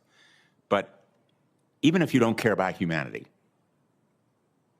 we should care about how our troops are served in the future when we put them in harm's way and we depend on interpreters, translators, guides, guards in those countries who put their lives on the line because we promise them that we will look out for their safety if things go south.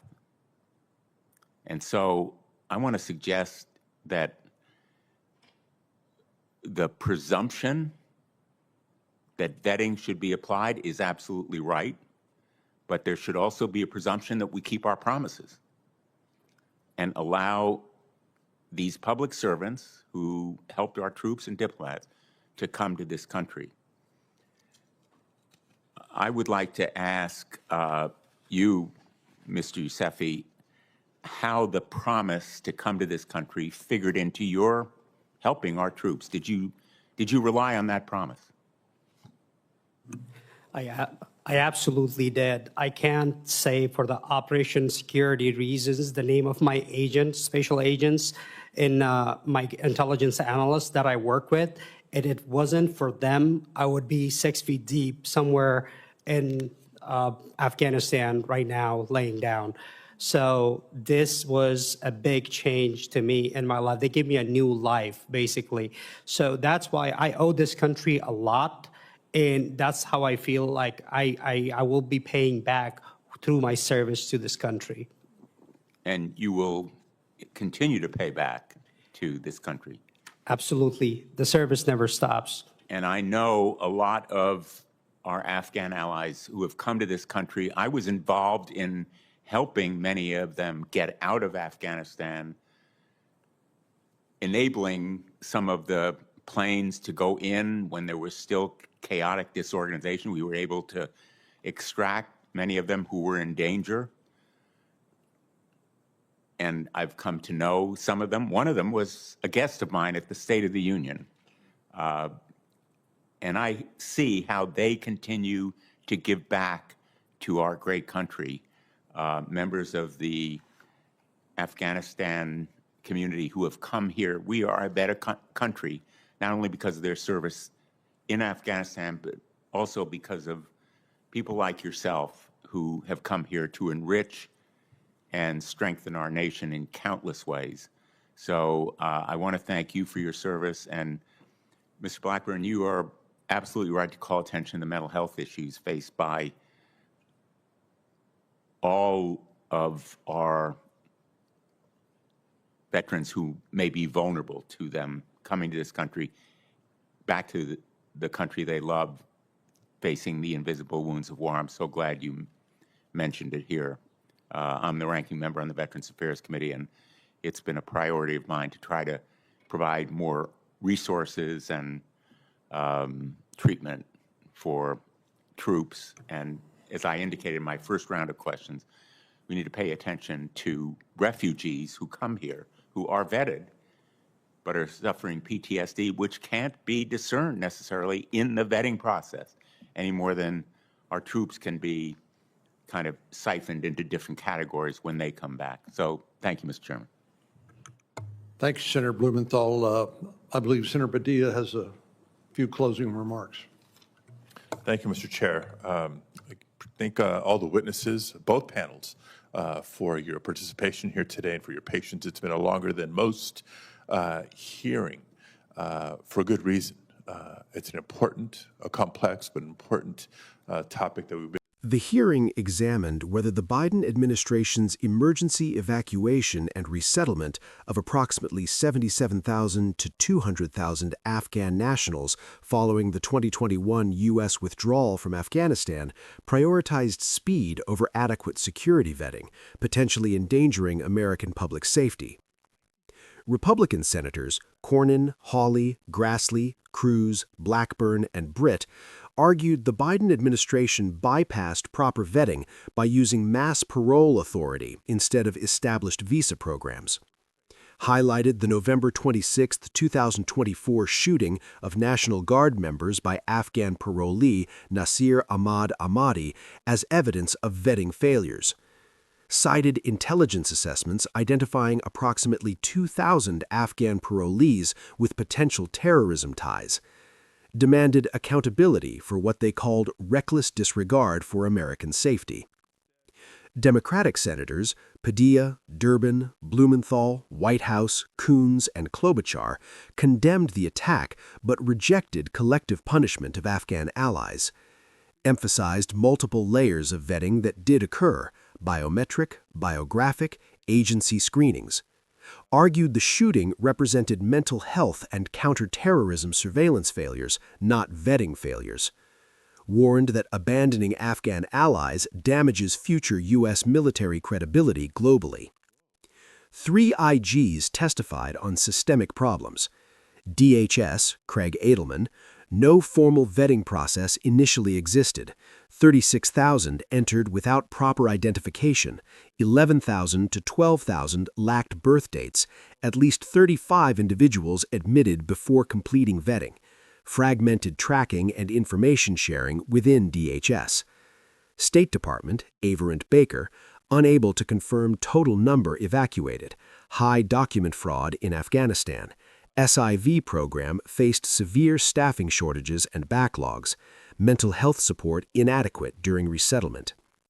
DoD, Michael Rourke, National Counterterrorism Center initially lacked access to all DoD biometric and intelligence data. 50-plus Afghan evacuees with potential significant security concerns identified after arrival in the U.S. Absence of derogatory information treated as clearance to enter.